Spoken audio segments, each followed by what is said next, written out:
press the bell icon on the YouTube app and never miss another update.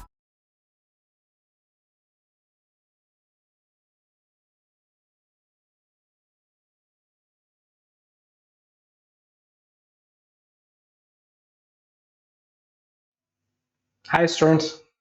So hope that ಇವತ್ತಿನ exam ಚೆನ್ನಾಗಿ ಮಾಡಿದಿರಿ. Maximum questions attend ಮಾಡಿದಿರಿ ಅಂತ ಅನ್ಕೋತೀನಿ. And some of the questions ನಿಮಗೆ ಕಷ್ಟ ಆಗಿರುತ್ತೆ and some of the questions easy ಆಗಿರುತ್ತೆ. Some of the questions final answer ಅಲ್ಲಿ ಕೆಲವು ಕನ್ಫ್ಯೂಷನ್ಸ್ ಇರುತ್ತೆ. ಇದೆಲ್ಲ ಕ್ಲಾರಿಫಿಕೇಶನ್ ಮಾಡ್ಕೊಳ್ಳೋಕೋಸ್ಕರನೇ we having an split exams along with the discussion. So last class ಅಲ್ಲಿ ಹೇಗೆ ಡಿಸ್ಕಷನ್ಸ್ ನ ಕೇಳಿದ್ರು ಅದೇ ತರ ಇವತ್ತು ಕೂಡ ಡಿಸ್ಕಷನ್ ಇರುತ್ತೆ. 25 ಕ್ವಶನ್ಸ್ ಕೂಡ ಇನ್ ಡೀಟೇಲ್ ಸೊಲ್ಯೂಷನ್ ನೋಡೋಣ. ಅಲಾಂಗ್ ವಿತ್ ಏನಾದರೂ ಎಕ್ಸ್ಟ್ರಾ ಪಾಯಿಂಟ್ಸ್ ಇದ್ರೆ ಆ ಎಕ್ಸ್ಟ್ರಾ ಪಾಯಿಂಟ್ಸ್ ಕೂಡ ಅಬ್ಸರ್ವೇಷನ್ ಮಾಡೋಣ. Clear? So let's begin with the first question. A substance of mass mkg requires a power input of p watts. Okay. To remain in the molten state. So question is for melting process. Remain in the molten state at its melting point. When the power is turned off, the sample completely solidifies in time t seconds. What is the latent heat of fusion of the substance? So question ಕೇಳ್ತಾ ಇದ್ದಾರೆ latent heat of fusion ನ calculate ಮಾಡಿ. We knew the melting process ಮತ್ತೆ boiling process concept ಅಲ್ಲಿ thermodynamics ಅಲ್ಲಿ ಹೇಳ್ಕೊಟ್ಟಿದೀವಿ. Q is equals to m into LF, latent heat of fusion. Amount of heat supplied per unit time is nothing but m into LF divided by T mass per unit second. Q by T, mLF by T. Amount of energy supplied per unit time. Work by time, energy by time is nothing but power. Power is equals to m LF divided by T. So LF is equals to PT by m. So latent heat of fusion is in the form of PT by m. So go for options. Options na observe madidre T by PM, PT by m, m by PT and PM by T. So option second is the right answer. Okay, note it down and go for next second question. Question number 2 ಹೇಳುತ್ತೆ steam at 100 degrees Celsius. You know that when the temperature is increases, the water is converting into vapor 100 degrees Celsius ಆದ್ಮೇಲೆ. But ಇಲ್ಲಿ ಹೇಳ್ತಾ ಇದ್ದಾರೆ steam at 100 degrees Celsius is passed into 1.1 kg of water contained in a calorimeter of water equivalent to 0.02 kg at 15 degrees Celsius. Till the temperature of the calorimeter and its contents rises to 80 degrees Celsius. ಅಲ್ಲಿ ತನಕ ಇರುತ್ತೆ 1.1 kg. The mass of the steam condensed in kg is. Simple question. ಅವ್ರು ಹೇಳ್ತಾ ಇದ್ದಾರೆ steam at 100 degrees Celsius. So ಅದು water ಆಗೇ ಇರುತ್ತೆ. Next ಇದು ಬಾಯ್ಲ್ ಆದ್ಮೇಲೆ ಬಾಯ್ಲಿಂಗ್ ಪ್ರೋಸೆಸ್ ಆದ್ಮೇಲೆ ವೇಪರೈಸೇಷನ್ ಆಗುತ್ತೆ, ಅದು ನಿಮಗೆ ಗೊತ್ತೈತೆ. ಆಮೇಲೆ standard quantity of water 100 degree celsius ತಗೊಂಡ್ರೆ that value of mass. So mass of water that is 540 m ಅಷ್ಟು ಇರುತ್ತೆ. ಕ್ಯಾಲೋರಿಮೀಟರ್ ಒಳಗಡೆ ಟೆಂಪರೇಚರ್ ವೇರಿಯೇಷನ್ ಆಗ್ತಾ ಇದೆ. ಎಷ್ಟು ಡಿಗ್ರಿ ವೇರಿಯೇಷನ್ ಆಗ್ತಾ ಇದೆ? 80 ಡಿಗ್ರಿ ವೇರಿಯೇಷನ್ ಆಗ್ತಾ ಇದೆ. ಸೊ 100 ಡಿಗ್ರಿ 80 ಡಿಗ್ರಿ ವೇರಿಯೇಷನ್ಸ್ ಅಂತ ಅಂದ್ರೆ ಓಕೆ 100 ಮೈನಸ್ 80 ಮಾಡಿದ್ವಿ ಅಂತ ಅನ್ಕೊಳ್ಳಿ. That value is 20 degree Celsius. Then amount of mass of this water in the 20 degree Celsius ಅಂತಂದ್ರೆ ದಟ್ ಬಿಕಮ್ಸ್ 20 m ಆಗುತ್ತೆ. ಟೋಟಲ್ ಆಗಿ ತಗೊಳ್ಳೋದಾಯ್ತು ಅಂತಂದ್ರೆ total mass of water at this conversions of 100 degree to 80 degree ಆಯ್ತು ಅಂತಂದ್ರೆ that is 540 plus 20 m that is 560 m ಆಗುತ್ತೆ. But calorimeter ಒಳಗಡೆ ಅವ್ರು ಹೇಳ್ತಾ ಇದ್ದಾರೆ in the calorimeter it will become stable of the masses. ಎಷ್ಟು ಮಾಸ್ ಇದೆ? 1.1 kg ಇದೆ ಪ್ಲಸ್ ಎಲ್ಲಿ ತನಕ 0.02 kg. Okay, with the variation of temperature ಎಷ್ಟು ಹೇಳ್ತಾರೆ? 80 minus 15. 80 ಡಿಗ್ರಿ ಮತ್ತೆ 15 ಡಿಗ್ರಿ ಮಧ್ಯದಲ್ಲಿ difference. And this value should be equals to 560 m ಆಗಬೇಕು.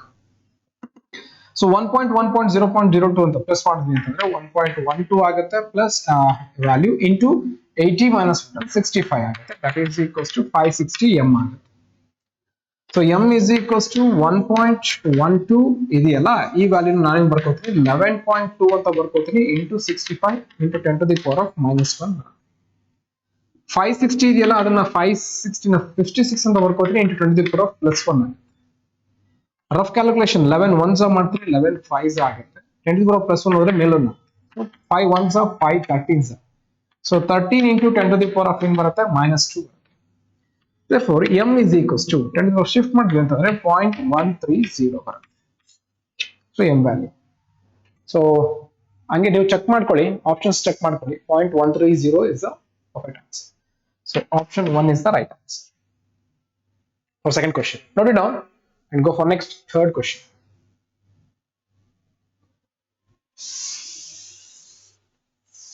Question number 3 ಇದೆ ನೋಡಪ್ಪ. A student, graph ಕೂಡ ಇದೆ, ಗ್ರಾಫ್ ನಾಗೆ ಅಬ್ಸರ್ವ್ ಮಾಡಿ. A student takes 50 gram of wax, mass ಕೊಟ್ಟಿದ್ದಾರೆ 50 gram. Specific heat ವ್ಯಾಲ್ಯೂ ಕೊಟ್ಟಿದ್ದಾರೆ, ಸಿ ವ್ಯಾಲ್ಯೂ ಕೊಟ್ಟಿದ್ದಾರೆ 0.6 kilo calories per kg per gram per degree Celsius. And heat till it boils. Boil ಆಗೋ ತನಕ heat ಮಾಡ್ತೀರಾ wax. The graph between temperature and time is as follows. Heat supplied to the wax per minute and boiling point are respectively. ಎರಡನ್ನೂ calculate ಮಾಡಕ್ಕೆ ಹೇಳ್ತಾರೆ. Graph ನ observe ಮಾಡಿ ಆಮೇಲೆ calculation ಶುರು ಮಾಡೋಣ. ಎರಡು ಕ್ಯಾಲ್ಕುಲೇಷನ್ ಕೇಳಿದ್ರು. So I am sorry, question number 3 ಇನ್ನೊಮ್ಮೆ ನಾನು ಹೇಳ್ತೇನೆ. ಕ್ವಶನ್ ನಂಬರ್ 3 ಗೆ A student takes 50 gram wax, specific heat is equals to 0.6 kilocalorie per kg per degree Celsius and eats it till boils. The graph between temperature and the time is as follows. Heat supplied to the wax per minute and boiling point are respectively ಅಂತ ಇದೆ. Graph ನ correct ಆಗಿ ನೋಡ್ಕೊಳ್ಳಿ. Graph ಹೇಳ್ತಾ ಇದ್ದಾರೆ increasing value with timings difference ಇದೆ. Constant becomes constant with timings. ಇದು 0 ಇದೆ, 1 ಇದೆ, 2 ಇದೆ. ಟೈಮ್ ಮಿನಿಟ್ ಅಲ್ಲಿ ಇದೆ, ಇಲ್ಲಿ ಟೆಂಪರೇಚರ್ ಇದೆ, ಡಿಗ್ರಿ ಸೆಲ್ಸಿಯಸ್ ಅಲ್ಲಿ ಇದೆ. ಸೊ ಇಲ್ಲಿ ವ್ಯಾಲ್ಯೂ ತಗೊಂಡಿದ್ದಾರೆ, that is 50 degree Celsius. Again increase ಆಗುತ್ತೆ, ಅಗೇನ್ ಕಾನ್ಸ್ಟೆಂಟ್ ಆಗುತ್ತೆ. ಸೊ ಇಲ್ಲಿ ಕಾನ್ಸ್ಟೆಂಟ್ ಇದೆ ಅಂತಂದ್ರೆ ಇಲ್ಲಿ ಟೆಂಪರೇಚರ್ ಕೊಟ್ಟಿದ್ದಾರೆ 200 ಡಿಗ್ರಿ ಸೆಲ್ಸಿಯಸ್. ಒಂದು ಕನ್ಫರ್ಮ್ ಆಯ್ತು, this is the position of melting point and this is the position of boiling point. Question ಅಲ್ಲಿ ಕೇಳ್ತಾರೆ ಅಮೌಂಟ್ ಆಫ್ ಹೀಟ್ ನ ಕ್ಯಾಲ್ಕುಲೇಟ್ ಮಾಡಿ, ಕ್ಯೂ ಕ್ಯಾಲ್ಕುಲೇಟ್ ಮಾಡಿ, ಮತ್ತೆ ಬಾಯ್ಲಿಂಗ್ ಪಾಯಿಂಟ್ ನ ಟೆಂಪರೇಚರ್ ಕೇಳ್ತೀವಿ, ಬಾಯ್ಲಿಂಗ್ ಪಾಯಿಂಟ್ ಟೆಂಪರೇಚರ್. ಸೊ ಒಂದು ಆನ್ಸರ್ ಅಂತೂ ಸಿಕ್ಕಾಯ್ತು, boiling point temperature is 200 degree Celsius from graph. Graph ನ ನೋಡಿದ ತಕ್ಷಣ ಆನ್ಸರ್ ಸಿಗುತ್ತೆ. ಓಕೆ, ಇನ್ ಬೇಕಾಗಿರೋದು ಏನು ಅಂತಂದ್ರೆ ಅಮೌಂಟ್ ಆಫ್ ಹೀಟ್. ಕ್ಲಿಯರ್ ನಪ್ಪ? 1 ಮಿನಿಟ್ ಒಳಗಡೆ ವೇರಿಯೇಷನ್ ಆಗ್ತಿರೋ amount of temperature 50 degree Celsius. Mass ಕೊಟ್ಟಿದ್ದಾರೆ, mass is 50 gram, that is nothing but 50 into 10 to the power of -3. Specific heat ಕೊಟ್ಟಿದ್ದಾರೆ 0.6 kilo calorie per kg per gram per degree Celsius. Calculation ತುಂಬಾ simple ಆಯ್ತು. ಒಂದಂತೂ values ಗೊತ್ತಾಗಿದೆ. ಯಾವ value ಗೊತ್ತಾಗಿದೆ? Boiling point ಗೊತ್ತಾಗಿದೆ, Q ಬೇಕು. So Q is equals to m into c into delta t. m value mass 50 ಕೊಟ್ಟಿದ್ದಾರೆ, 50 into 10 to the power of -3 ಇದೆ. And c value specific heat ಇದೆ 0.6 ಇದೆ, into kilo calorie 10 to the power of +3 ಇದೆ. And change in temperature ಇದೆ, ಎಷ್ಟಿದೆ? 50 ಇದೆ per minute. So amount of Q is equals to 50 into 50 to 2500 ಆಗುತ್ತೆ, into 0.6 ಇದೆ, +3 -3 cancel ಆಗುತ್ತೆ. ಸೊ ಇದನ್ನ ಎಕ್ಸಾಕ್ಟ್ ನೀವು ಕ್ಯಾಲ್ಕುಲೇಷನ್ ಮಾಡಿದ್ರೆ 2500 into 0.6 ಕ್ಯಾಲ್ಕುಲೇಟ್ ಮಾಡಿದ್ರೆ that value comes 1500 calorie. So options ನೋಡ್ಕೊಳ್ಳೋಣ. ಆಪ್ಷನ್ಸ್ ಏನಿದೆ? ಒಂದು 500 ಕ್ಯಾಲೋರಿ ಇದೆ, 50 ಡಿಗ್ರಿ ಸೆಲ್ಸಿಯಸ್ ಇದೆ, 1000 calorie 100 degree Celsius, 1500 calorie to 100 degree Celsius. So option 3 is the right answer. So what are given? 1500 calorie ಮತ್ತೆ 200 degree Celsius. Option 3 is the right answer for question number 3. Clear? Note it down. Question number 3 na note down ಮಾಡ್ಕೊಳ್ಳಿ and we can go for question number 4.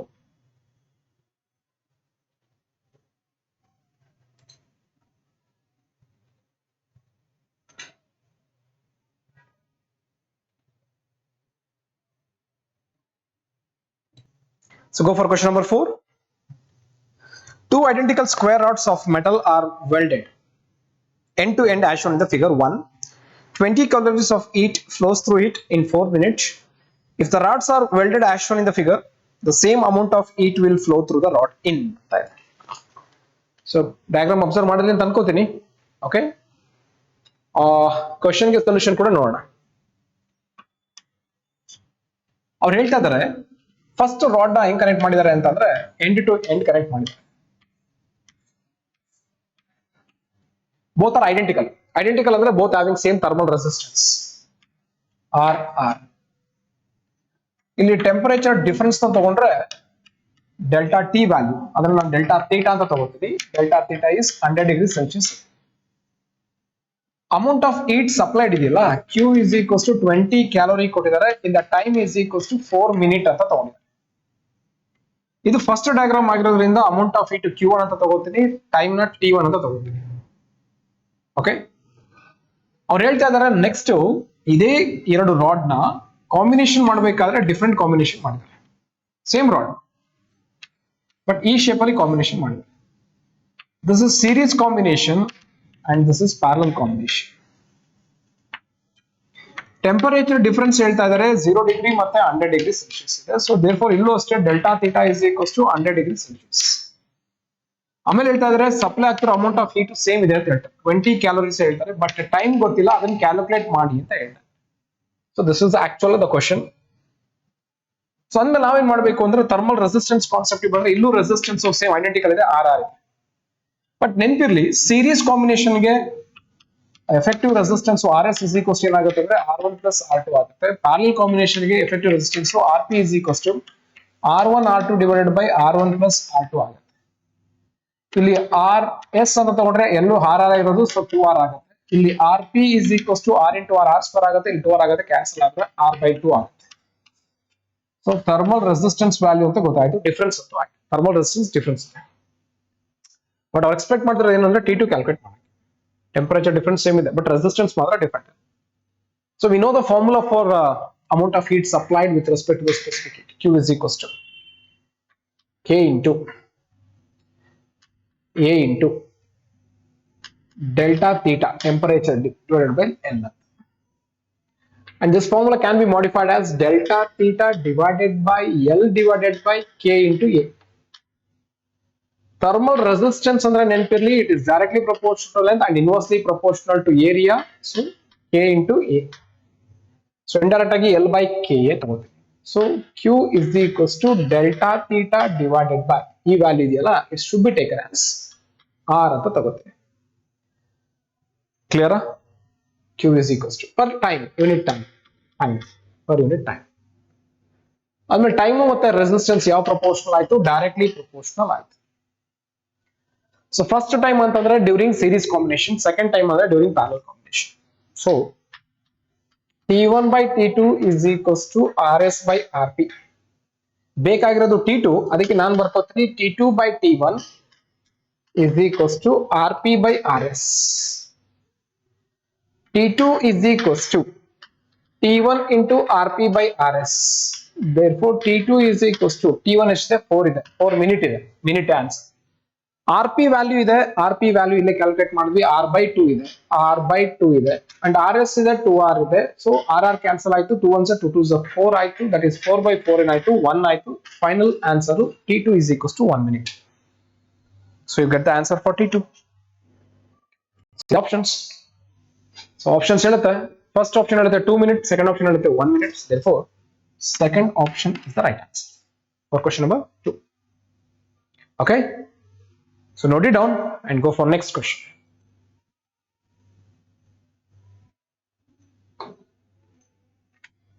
Fifth question read ಮಾಡ್ತಾ ಇರ್ರಿ, you can go for lunch.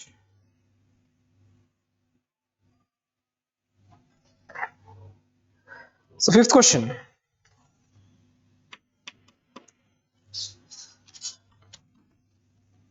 two bodies A and B have thermal emissivity. A ಮತ್ತೆ B ಕೊಟ್ಟಿದ್ದಾರೆ. Thermal ಎಮಿಸಿಟಿವಿಟಿ ಈ value ಕೊಟ್ಟಿದ್ದಾರೆ. EA value is equals to 0.01 and EB value is equals to 0.81. Respectively, the outer surface areas of the two bodies are same. Outer surface area, ಇಬ್ಬರಿಗೂ area ಏನಾಗಿದೆ? Same ಇದೆ. The wavelength lambda B corresponding to maximum spectral radius of radiation of B shifted from the wavelength corresponding to the maximum spectral radius in the radiation from A by 1 micrometer. If the temperature of A is 5802, temperature of A is 5802 Kelvin. So what is the temperature of B? So you observe ಮಾಡಿ options ಅಲ್ಲಿ ಕೊಟ್ಟಿರೋದು ಅಷ್ಟೇ. Temperature of B is 1160, 2901, 11604 and 1934 Kelvin. So question is regarding to calculate the temperature. So the body having two different emissivity. And when emissivity is emissivity per power energy conditions according to the Stephen's law, amount of energy emitted is directly proportional to fourth power of temperature. So the constant of the is equals to E into A into sigma, that is T to the power of 4. Emissivity constant value, area sigma, Stephen's constant to the power of 4. Our this emissivity value of E1 for A body and E2 for B body both are same. ಹಂಗೆ ತಗೊಂಡ್ವಿ ಅಂದ್ರೆ E1 is equals to A body okay ಇದನ್ನ A ಅಂದ್ರೆ ತಗೋಣ A body B body ಅಂದ್ರೆ ತಗೋಣ A body temperature of A body ಅಂತ ತಗೋತೀವಿ. ಅದೇ B body ತಗೊಂಡ್ವಿ ಅಂದ್ರೆ EB is equals to ಏನಾಗುತ್ತೆ EB A sigma T B whole ಇವೆರಡು ಸೇಮ್ ಇರೋದ್ರಿಂದ ಕಾನ್ಸ್ಟೆಂಟ್ ಬಿಟ್ಬಿಡೋಣ. ಒಂದು ವರ್ಡ್ ಹೇಳ್ತಾ ಇದ್ದಾರೆ EA is equals to EB ಅಂತ ಕ್ವಶನ್ ಅಲ್ಲೇ ಹೇಳ್ತಾ ಇದ್ದಾರೆ. when EA is equals to EB ಅಂದ್ರೆ ಈಗ ರೈಟ್ ಹ್ಯಾಂಡ್ ಸೈಡ್ ಅನ್ನ ಈಕ್ವೇಟ್ ಮಾಡಿದ್ರೆ A ಸಿಗ್ಮಾ ಕ್ಯಾನ್ಸಲ್ ಆಗುತ್ತೆ. A ಸಿಗ್ಮಾ ಕ್ಯಾನ್ಸಲ್ ಆಗುತ್ತೆ. ಉಳ್ಕೊಳ್ಳೋದು ಏನು ಮಾತ್ರ EA T A to the power of 4 is equals to EB T B to the power of 4. So one confirmation ನನಗೆ ಬೇಕಾಗಿರೋದು ಯಾವ quantity TB. So TB by TA is equals to 1 to the power of 4 ಆಗುತ್ತೆ. that is equals to ಏನ್ ಬರುತ್ತೆ ಇಲ್ಲಿ TB by TA so EA by EB. So ನಾನು ಬರ್ಕೋತೀನಿ TB to the power of 4 ಅಂತ ಬರ್ಕೊಂಡ್ರೆ TA to the power of 4 EA divided by EB. 4 ನ ಕಡೆ transfer ಮಾಡಿದ್ವಿ ಅಂತಂದ್ರೆ TB is equals to square root ಇಲ್ಲ ಇದು ಫೋರ್ತ್ ರೂಟ್ ಇದೆ so cancel ಆಗುತ್ತೆ TA ಮಾತ್ರ ಉಳ್ಕೊಳ್ಳುತ್ತೆ EA by EB all to the power of 1 by 4 ಬರುತ್ತೆ. So TB is equals to TA value ಎಷ್ಟಿದೆ ಅದನ್ನ ಆಮೇಲೆ ಬರ್ಕೊಳ್ಳೋಣ TA is equals to ಇದನ್ನ ಕ್ಯಾಲ್ಕುಲೇಷನ್ ಮಾಡ್ಕೊಂಡು EA ವ್ಯಾಲ್ಯೂ ಎಷ್ಟಿದೆ 0.01 ಇದೆ ಅದನ್ನ 1 ಅಂತ ಬರ್ಕೋತೀನಿ into 10 to the power of -2 ಆಗುತ್ತೆ. 0.81 ಅನ್ನು ಅಷ್ಟೇ 81 into 10 to the power of -2 ಬರ್ಕೋತೀನಿ 1 to the power of 1 by 4. So cancel 1 by 81 ಇದೆ. So TB is equals to TA value ಇದೆ 5802 and 1 by 81 and 1 by 81 ಇದೆ ಅಂತಂದ್ರೆ ಇದನ್ನ 3 to the power of 4 ಅಂತ ಬಂದು 1 to the power of 1 by 4 ಬರೀಬಹುದು. Because 3 3 is 9, 9 3 is 27, 27 3 is 81 ಆಗುತ್ತೆ. So 3 to the power of 4 1 by 4 into 3 to the power of 4 ಅಂತ ತಗೊಂಡ್ವಿ ಅಂತಂದ್ರೆ ಕ್ಯಾನ್ಸಲ್ ಆಗುತ್ತೆ only 3 ಉಳಿಯುತ್ತೆ. Then TB is equals to 5802 divided by 3. So TB is equals to so cancel ಮಾಡಬಹುದು calculate ಮಾಡಿದ್ರೆ 1s 2 ಉಳಿತು 9s okay 1 ಉಳಿತು 3s 4s. So TB is equals to 1934 Kelvin. So 1934 Kelvin ಯಾವ ಆಪ್ಷನ್ ಇದೆ first ನೋಡ್ಕೊಳ್ಳಿ. So option 4th is the right answer. So 4th is the right answer for question number 5. Note it down and go for next question, 6th question.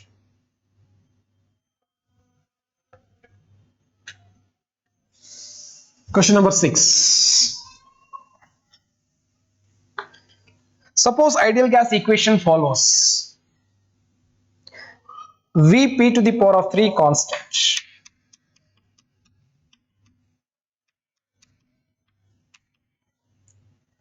Initial temperature and volume of the gas are T and V respectively.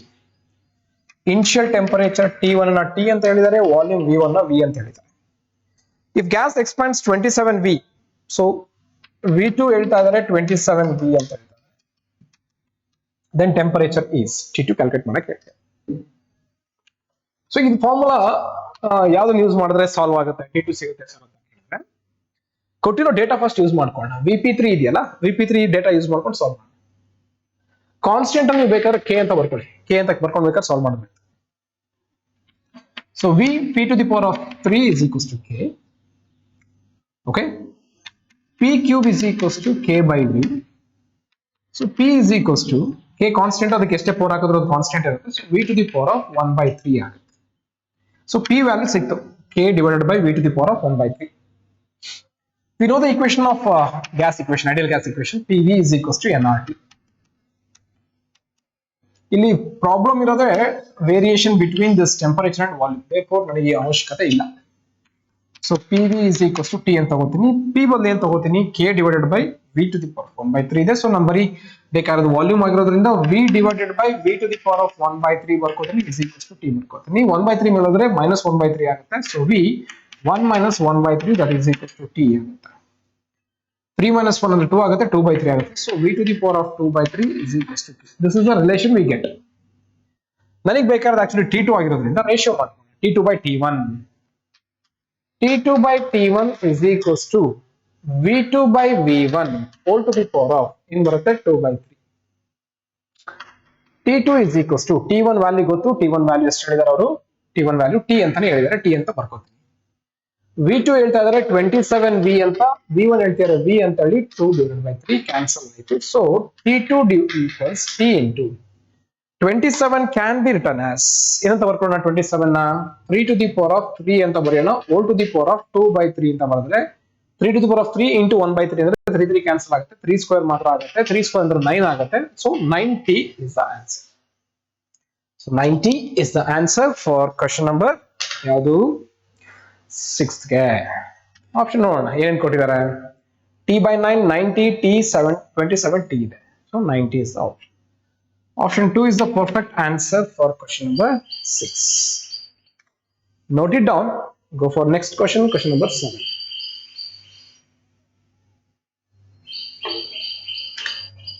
Question number 7.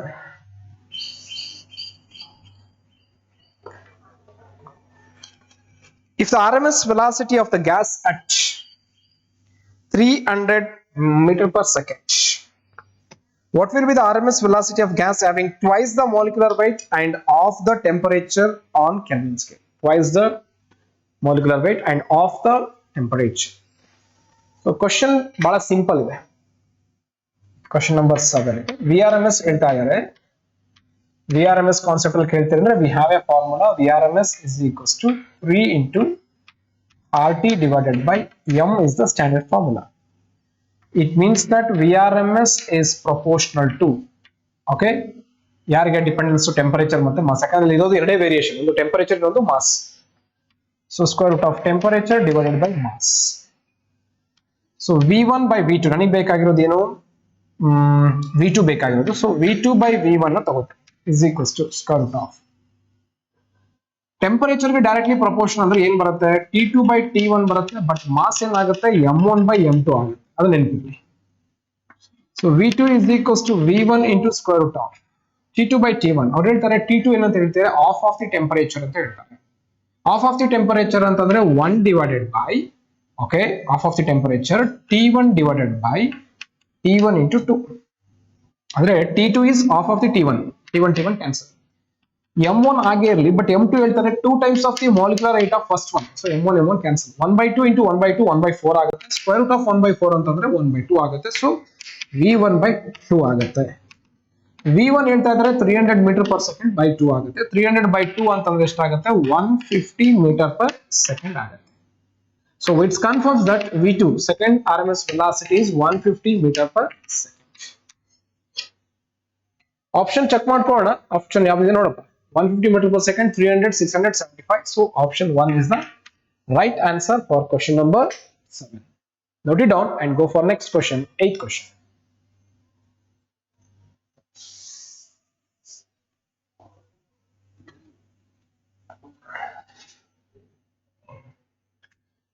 Question number 8. Considering the gases to be ideal, the value of gamma is equals to Cp/Cv. Gamma value calculate ಮಾಡಕ್ಕೆ ಹೇಳ್ತಾರೆ. Cp/Cv. For a gaseous mixture consisting of 3 moles of carbon dioxide. Carbon dioxide ಹೇಳ್ತಾ ಇದ್ದಾರೆ 3 moles. Okay? N is equals to 3 mole. And oxygen ಹೇಳ್ತಾ ಇದ್ದಾರೆ N is equals to oxygen 2 moles ಹೇಳ್ತೀಯ. Will be gamma value ಕೊಟ್ಟಿದ್ದಾರೆ. Gamma value for oxygen, gamma value for carbon dioxide ಕೊಟ್ಟಿದ್ದಾರೆ. Gamma value for oxygen ಎಷ್ಟು ಕೊಟ್ಟಿದ್ದಾರೆ, 1.4 ಕೊಟ್ಟಿದ್ದಾರೆ. Gamma value for carbon dioxide ಕೊಟ್ಟಿದ್ದಾರೆ, so 1.3 ಕೊಟ್ಟಿದ್ದಾರೆ. So mixture of gamma value calculate ಮಾಡಕ್ಕೆ ಹೇಳ್ತಾರೆ. So ಪ್ರಾಬ್ಲಮ್ ಈಸಿ ಇದೆ, ಬಟ್ ಏನು ಅಂತಂದ್ರೆ ಕಂಟೆಂಟ್ ಕರೆಕ್ಟ್ ಆಗಿ ಬರ್ಕೊಳ್ಳೋದು ಗೊತ್ತಿರ್ಬೇಕು ನಿಮಗೆ. ಇದನ್ನ ಏನು ಅಂತ ಬರ್ಕೋತೀರಿ, ಇದನ್ನ 8 ಅಂತ ಬರ್ಕೋತೀರಿ. ಇದನ್ನ ಗಾಮಾ 1 ಅಂತ ಬರ್ಕೋತೀನಿ, ಇದನ್ನ ಗಾಮಾ 2 ಅಂತ ಬರ್ಕೋತೀನಿ. ಪ್ರಾಬ್ಲಮ್ ಈಸಿಯಾಗಿ ಸಾಲ್ವ್ ಆಗುತ್ತೆ. ಗಾಮಾ ಮಿಕ್ಸ್ಚರ್ ನ ಕೇಳ್ತಾ ಇದ್ದಾರೆ. So mixture means mixing of this gamma of carbon dioxide plus oxygen. So gamma of two gases is equals to N1 gamma 1 divided by gamma 1 minus 1 plus N2 gamma 2 divided by gamma 2 minus 1 divided by N1 gamma 1 minus 1 plus N2 divided by gamma 2 minus 1. This is a standard formula of mixing of two gases with respect to the number of moles along with the volume expansion, coefficient of volume expansion. So gamma mix of value ತಗೊಂಡ್ವಿ ಅಂತಂದ್ರೆ ಇಲ್ಲಿ calculation ಎಷ್ಟಾಗುತ್ತೋ simple ಮಾಡ್ಕೊಳ್ಳೋಣ. N1 value ಎಷ್ಟಿದೆ? 3 ಇದೆ. 3 into gamma 1 value 1.3 ಇದೆ. 1.3 divided by 1.3 minus 1 ಅಂತಂದ್ರೆ 0.3 ಆಗುತ್ತೆ. ಓಕೆ, 0.3 ಆಗುತ್ತೆ. 0.3 ಅಂತಾನೆ ಬರ್ಕೋತೀವಿ. ಪ್ಲಸ್ N2 ವ್ಯಾಲ್ಯೂ ಎಷ್ಟಿದೆ? 2 ಇದೆ. ಓಕೆ, ಅಂಡ್ ಗಾಮಾ 2 ವ್ಯಾಲ್ಯೂ 1.4 ಇದೆ, ಅದನ್ನ 1.4 ಅಂತ ಬರ್ಕೋತೀವಿ. ಡಿವೈಡೆಡ್ ಬೈ 1.4 ಮೈನಸ್ 1 ಅಂತ ಮಾಡಿದ್ರೆ 0.4 ಆಗುತ್ತೆ. all divided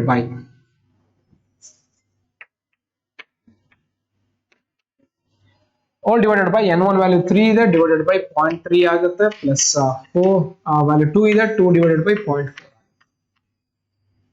ಇದು ವ್ಯಾಲ್ಯೂ ಆಯ್ತು. ಸೊ ನೆಕ್ಸ್ಟ್ ನಮಗೆ ಬೇಕಾಗಿರೋದು ಏನು ಅಂದ್ರೆ ಗಾಮಾ ಮಿಕ್ಸ್ ವ್ಯಾಲ್ಯೂನ ಸಿಂಪ್ಲಿಫಿಕೇಶನ್ ಬಹಳ ಈಸಿಯಾಗಿ ಮುಗಿಸ್ಕೊಂಡು ಹೋಗೋದಷ್ಟೇ ಕೆಲಸ.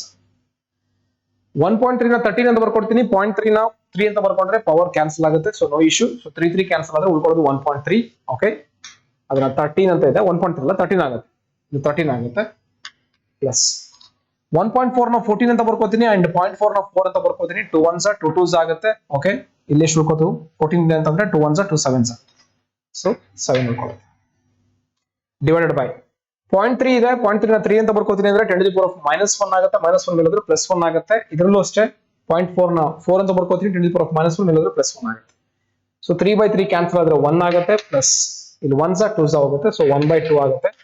ನೆನಪಿರ್ಲಿ 10 to the power of minus 1 10 to the power of minus 1 ಮೇಲಿದ್ರೆ 10 to the power of plus 1 ಆಗುತ್ತೆ. ಇಲ್ಲಿರೋ 10 to the power of plus 1 ಮೇಲಿದ್ರೆ 10 to the power of minus 1 ಆಗುತ್ತೆ. So gamma mixture value is equals to 13 plus 7 ಎಷ್ಟಾಗುತ್ತೆ? 20 ಆಗುತ್ತೆ. Divided by 2 plus 3 3/2. So 2 ಮೇಲೆ ಹೋಗುತ್ತೆ. 2/3. So 40/3 ಆಗುತ್ತೆ into 10 to the power of minus 1. So gamma mix value is equals to 10 to the power of minus 1 ಅಂದ್ರೆ 4 ಆಗುತ್ತೆ. 4/3 ಅಂತಂದ್ರೆ 1.333 ಬರುತ್ತೆ. So the value is almost equals to 1.34. ಏನ್ ವ್ಯಾಲ್ಯೂ ಕೊಟ್ಟಿದ್ದಾರೆ options check ಮಾಡ್ಕೊಳ್ಳಿ. 1.37 ಇದೆ, 1.34 ಇದೆ, 1.55 ಇದೆ, 1.63 ಇದೆ. So option is very clear, 1.34. therefore option 2 is the right answer for question number ಯಾವುದು 8. note it down and go for next question, question number 9. so question number 9 ಏನ್ ಹೇಳುತ್ತೆ? ವ್ಯೂ ಮಾಡಿ.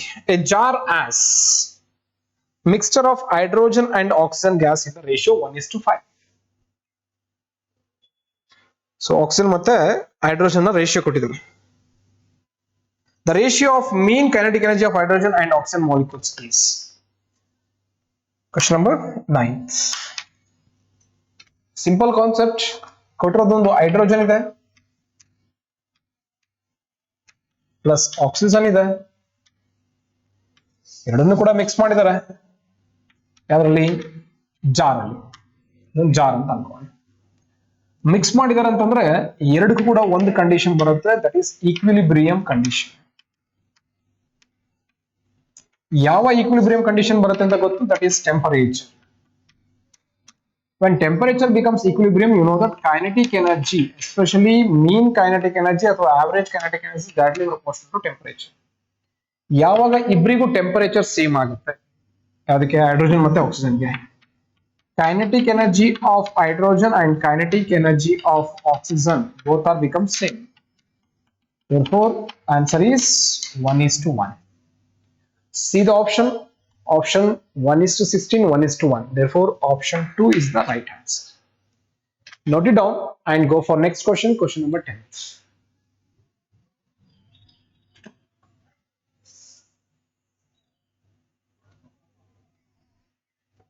ಕ್ವಶನ್ ನಂಬರ್ 10 ಹೇಳುತ್ತೆ ಗ್ರಾಫ್ ನ observe ಮಾಡಿ, graph ನ use ಮಾಡ್ಕೊಂಡು solve ಮಾಡಿ ಅಂತ.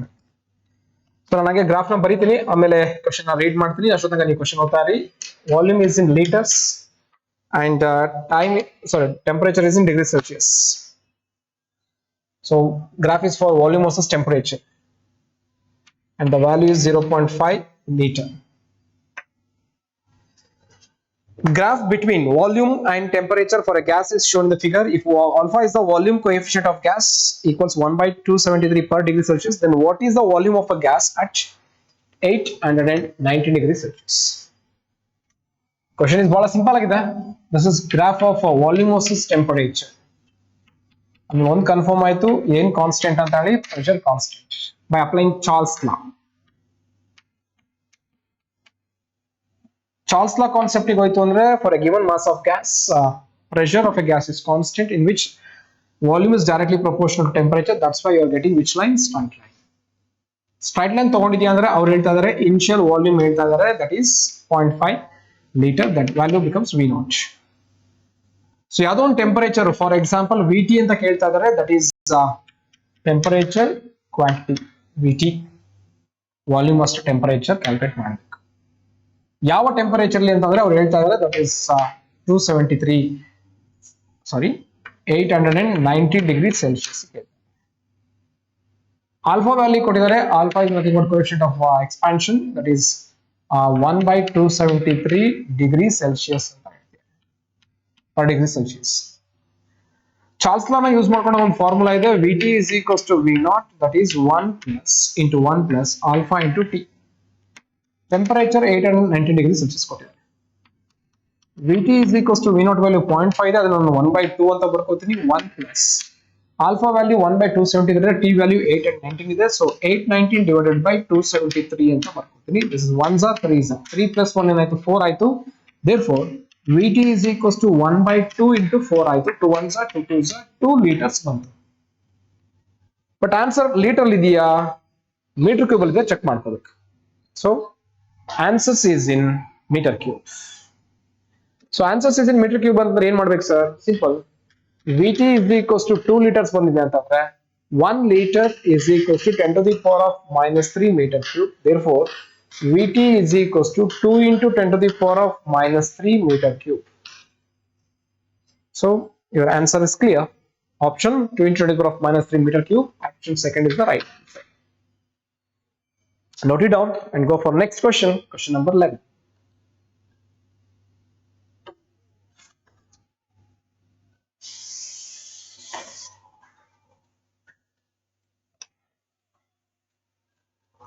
Question number 11 ಹೇಳ್ತಾ ಇದ್ದಾರೆ, a real gas behaves like an ideal gas if it's ಅಂತ ಇದೆ. At low pressure, at high temperature. Pressure ಕಡಿಮೆ ಇರಬೇಕು, ಟೆಂಪರೇಚರ್ ಜಾಸ್ತಿ ಇರಬೇಕು. Then question number 11 ಗೆ ಆನ್ಸರ್ ಕ್ಲಿಯರ್ ಆಯ್ತು. Pressure should be low. Question number ನೋಡೋಣ.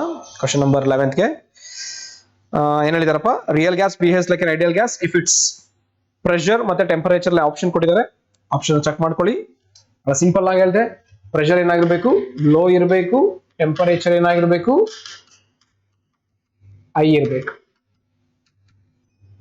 ಸೊ ಯಾವ್ದು ಪರ್ಫೆಕ್ಟ್ ಆಪ್ಷನ್ ಆಗುತ್ತೆ? First option is the right answer. ಬೇಕಾದ್ರೆ ನೋಡಿ, ಫಸ್ಟ್ ಆಪ್ಷನ್ ಹೇಳ್ತಾರೆ pressure is low and temperature is high. So first option is the right answer. Clear? So note it down and go for next question. Question number 12.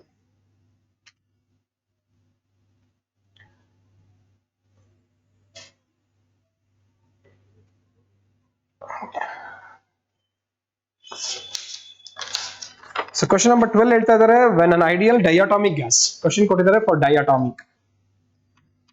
ಮೊನೋಅಟಾಮಿಕ್, diatomic, triatomic and polyatomic ಅದರಲ್ಲೂ ಮತ್ತೆ rigid body ತಗೋಬೇಕಾಗ್ತದೆ. when ideal diatomic gas is heated at constant pressure. Okay, constant pressure ಅಲ್ಲಿ heat ಮಾಡ್ತಾ ಇದ್ದಾರೆ. The fraction of heat energy supplied which increases the internal energy of the gas is. Fraction of the heat energy supplied which increases the internal energy. Okay, heat supply ಆಗಿರೋದು internal energy increase ಮಾಡುತ್ತೆ to the of the gas at constant pressure ಅಂತ ಕೇಳ್ತೀವಿ. So question ಈಸಿಯಾಗಿ solve ಮಾಡಬಹುದು. Fraction ಕೇಳ್ತಾ ಇದ್ದಾರೆ, so ನಾನು capital F ಅಂತ ಬರ್ಕೊತೀನಿ. Fraction is equals to amount of change in internal energy to the amount of heat supply at constant pressure ಅಂತ ಕೇಳ್ತಾರೆ. ಸೊ ಇಂಟರ್ನಲ್ ಎನರ್ಜಿನ ಕಾನ್ಸೆಪ್ಟ್ ನ ತಗೊಂಡ್ವಿ ಅಂತಂದ್ರೆ n into C V into delta T divided by n into C P into delta T. Cancel cancel cancel cancel. So fraction is equals to C V by C P ಬರುತ್ತೆ. We know that, ನಮಗೆ ಗೊತ್ತಿದೆ gamma is equals to C P by C. But ಇಲ್ಲೇನಾಗಿದೆ ಅಂದ್ರೆ fraction is equals to C V by C P ಅಂದ್ರೆ 1 by gamma ಆಗಿದೆ. ಕೊಟ್ಟಿರೋದು diatomic. Monoatomic ಗೆ degrees of freedom ಇದೆಯಲ್ಲ, ಅದು ವ್ಯಾಲ್ಯೂ 3 ಆಗುತ್ತೆ. ಬಟ್ ಡೈಅಟಾಮಿಕ್ ಗೆ ಎಷ್ಟಾಗುತ್ತೆ? 5 ಆಗುತ್ತೆ. ಸಿಪಿ ಗೆ ಫಾರ್ಮುಲಾ ಗೊತ್ತಿರಲಿ, ಸಿವಿ ಗೆ ಫಾರ್ಮುಲಾ ಗೊತ್ತಿರಲಿ, ನೆಕ್ಸ್ಟ್ ಬೇರೆ ಬೇರೆ ಪ್ರಾಬ್ಲಮ್ಸ್ ಕೂಡ ಹೆಲ್ಪ್ ಆಗುತ್ತೆ. CP is equals to F plus 2 divided by 2 into R ಬರುತ್ತೆ. ಸಿವಿ ಗೆ ಏನ್ ಬರುತ್ತೆ? ಎಫ್ ಬೈ 2 ಇಂಟು ಆರ್ ಆಗುತ್ತೆ. ಇದನ್ನ ಸಬ್ಸ್ಟಿಟ್ಯೂಟ್ ಮಾಡಿದ್ವಿ ಅಂದ್ರೆ ಗಾಮಾ ವ್ಯಾಲ್ಯೂ ಬರುತ್ತೆ. ಗಾಮಾಗೆ ಫಾರ್ಮುಲಾ ಆಗುತ್ತೆ F plus 2 divided by F ಆಗುತ್ತೆ gamma. This is the standard formula. So fraction is equals to 1 by gamma. 1 by gamma andre f plus 2 divided by f. Therefore f divided by f plus 2 agutte. Diatomic ge degrees of freedom 5 ide, so 5 divided by 5 plus 2. So 5 divided by 5 plus 2 means 5 by 7. So fraction is equals to 5 by 7 is the right answer. Option nodona ಏನು ಹೇಳ್ತಾರೆ options. 3 by 5 ಇದೆ, 3 by 7 ಇದೆ, 2 by 5 ಇದೆ, 5 by 7 ಇದೆ. So option 4 is the right answer.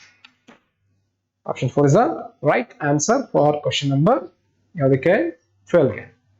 Go for question number 13. Note it down. Question number 12 na.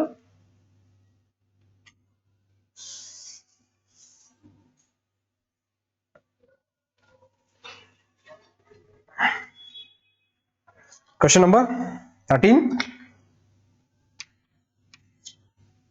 So it's clear that question number 13 ಹೇಳ್ತಾರೆ the molar heat capacity in a process of diatomic gas if it does a work of q by 4. q by 4 ಅಷ್ಟು work ಮಾಡ್ತಾ ಇದೆ. Okay, molar heat capacity in a process of diatomic gas work is q by 4 when heat is supplied. q is supplied to is q ಅಷ್ಟು heat supply ಮಾಡಿದ್ದಾರೆ. Question ಕೇಳ್ತಿದ್ದಾರೆ molar heat ನ calculate ಮಾಡಿ, molar heat capacity ನ calculate ಮಾಡಿ, c calculate ಮಾಡಿ ಅಂತ ಹೇಳ್ತಾರೆ. ಸೊ molar heat capacity ನ ಕ್ಯಾಲ್ಕುಲೇಟ್ ಮಾಡೋದು ಬಹಳ easy. C is equals to dq by dt is the formula, molar heat capacity.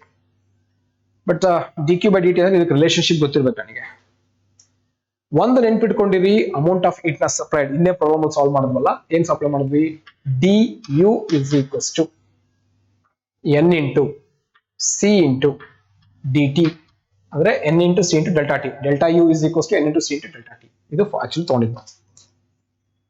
C is equals to ಬರುತ್ತೆ du divided by n into dt. ಇದು formula ಬರ್ಕೋಬಹುದು. ಇಲ್ವಾ ಇದನ್ನ ಏನ್ ಬೇಕಾದ್ರೆ ಬರ್ಕೋಬಹುದು, dt ಅಂತಾನೆ ಬೇಕಾದ್ರೆ ಬರ್ಕೋಬಹುದು. ಬಟ್ ಇನ್ನೊಂದು du ಅಂತಂದ್ರೆ ವಿತ್ ಕಾನ್ಸೆಪ್ಟ್ ಆಫ್ ಫಾರ್ಮುಲಾ ತಗೊಂಡಾಗ ಇದು ಕಾನ್ಸ್ಟೆಂಟ್ ವಾಲ್ಯೂಮ್ ಆಗುತ್ತೆ. ಆಮೇಲೆ du is equals to number of mole 1 ಅಂತಾನೆ ತಗೊಳ್ಳಿ, ಬಿಟ್ಬಿಡಿ, ಉಳ್ಕೊಳ್ಳೋದು cv into dt ಅಂತ ಬರುತ್ತೆ. ಡೈಅಟಾಮಿಕ್ ಗೆ cv ವ್ಯಾಲ್ಯೂ ಏನ್ ಬರುತ್ತೆ? ಈಗಿನ ಒಂದು ಫಾರ್ಮುಲಾ ಹೇಳ್ಕೊಟ್ವಲ್ಲ, cv ಗೆ ಏನ್ ಬಂದಿತ್ತು formula? f by 2 r. f is for diatomic ಗೆ f ವ್ಯಾಲ್ಯೂ 2 ಆಗುತ್ತೆ. cv ಗೆ ಫಾರ್ಮುಲಾ ಏನಾಗುತ್ತೆ? f by 2 r ಆಗುತ್ತೆ. ಸೊ cv ಬದಲು ಏನ್ ಬರೆಯೋಣ? f by 2 r into dt. then du is equals to 5 by 2 r into dt. dt is equals to ಏನ್ ಬರುತ್ತೆ? ಕ್ರಾಸ್ ಮಲ್ಟಿಪ್ಲೈ ಮಾಡಿದ್ರೆ 2 by 5. 2 by 5 ಕರೆಕ್ಟಾ? r ಡಿನಾಮಿನೇಟರ್ ಬಂದ್ರೆ du by r. This is dt value. dt value ಸಿಕ್ತು, but dq value ಗೊತ್ತಿಲ್ಲ. dq value calculate ಮಾಡಕ್ಕೆ thermodynamics ನ first law apply ಮಾಡಿ. ಫಸ್ಟ್ ಲಾ ಏನ್ ಹೇಳುತ್ತೆ ಅಂತಂದ್ರೆ dq is equals to du plus dw. ನೆನಪಿರ್ಲಿ ಅಲ್ಲ, ಆಯ್ತಾ? ಸೊ ಯಾವಾಗ dq is equals to du plus dw ತಗೋತೀವೋ, you can write it as du is equals to dq minus dw. So du is equals to dq ಏನಿದೆ formula? q ಇದೆ and work ಕೊಟ್ಟಿರೋದಷ್ಟು q by 4. 4 minus q ಅಂತಂದ್ರೆ 3q by 4. So du is equals to 3q by 4. ಸರಿನಾ? So ಇಲ್ಲಿ ಹೇಳ್ತಾರೆ dt is equals to ಏನ್ ಹೇಳ್ತಾರೆ? 2 by 5 into du. du ಹೇಳ್ತಾರೆ 3q by 4. 3q by 4.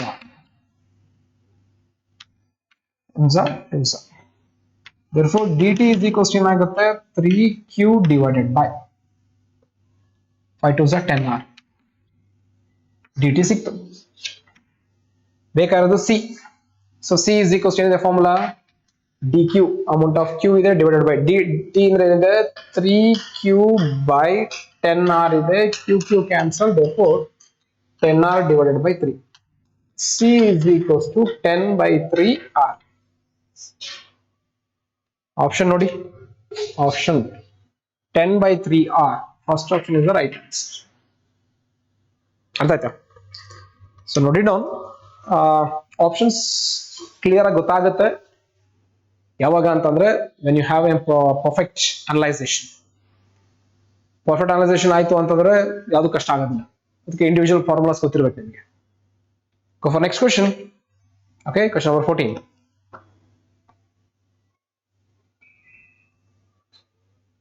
ಅಕಸ್ಮಾತ್ ನಿಮಗೆ ವಿಡಿಯೋ ಕ್ಲಾರಿಟಿ ಇಲ್ಲ ಅಂದ್ರೆ ಸ್ವಲ್ಪ ಕ್ಲಿಯರ್ ಮಾಡ್ತೇನೆ.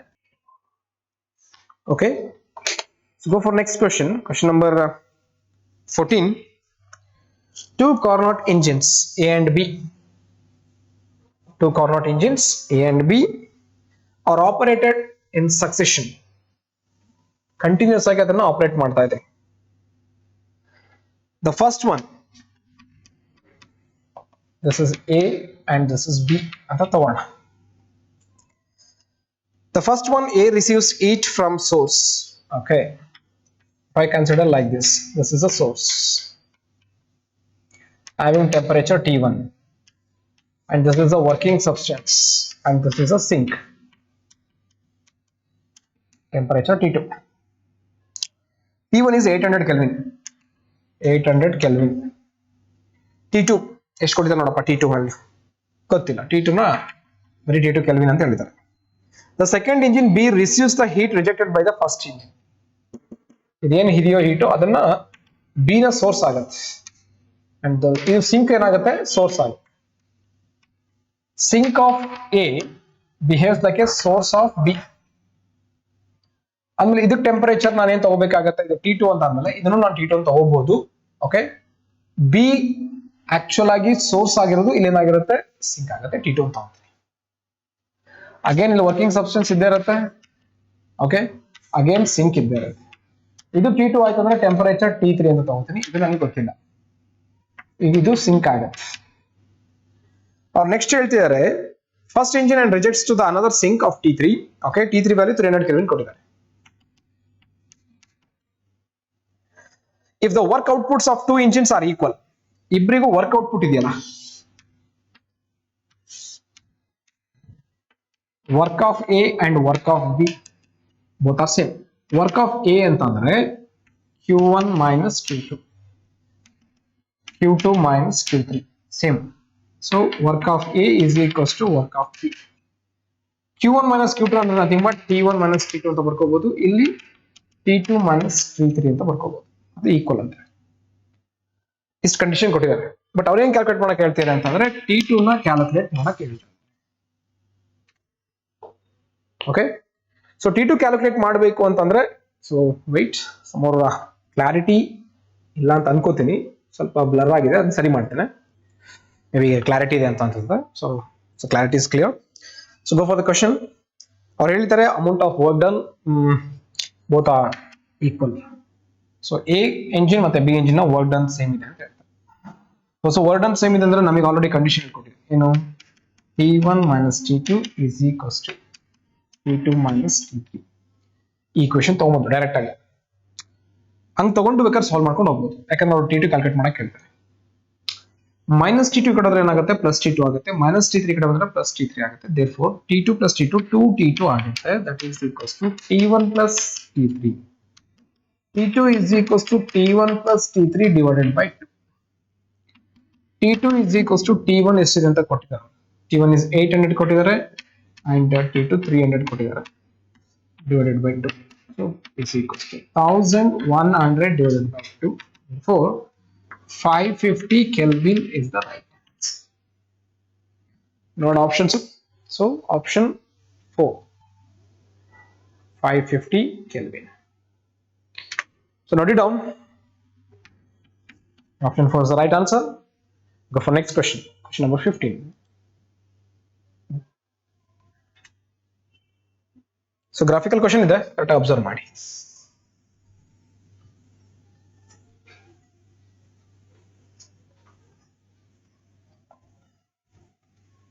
ಸೊ ಗ್ರಾಫ್ ಏನ್ ಕೊಟ್ಟಿದ್ದಾರೆ ನೋಡ್ಕೊಳ್ಳಿ. ಕ್ವಶನ್ ನಂಬರ್ 15ಗೆ ಪ್ರೆಷರ್ ವರ್ಸಸ್ ಟೆಂಪರೇಚರ್ ಕೊಟ್ಟಿದ್ದಾರೆ.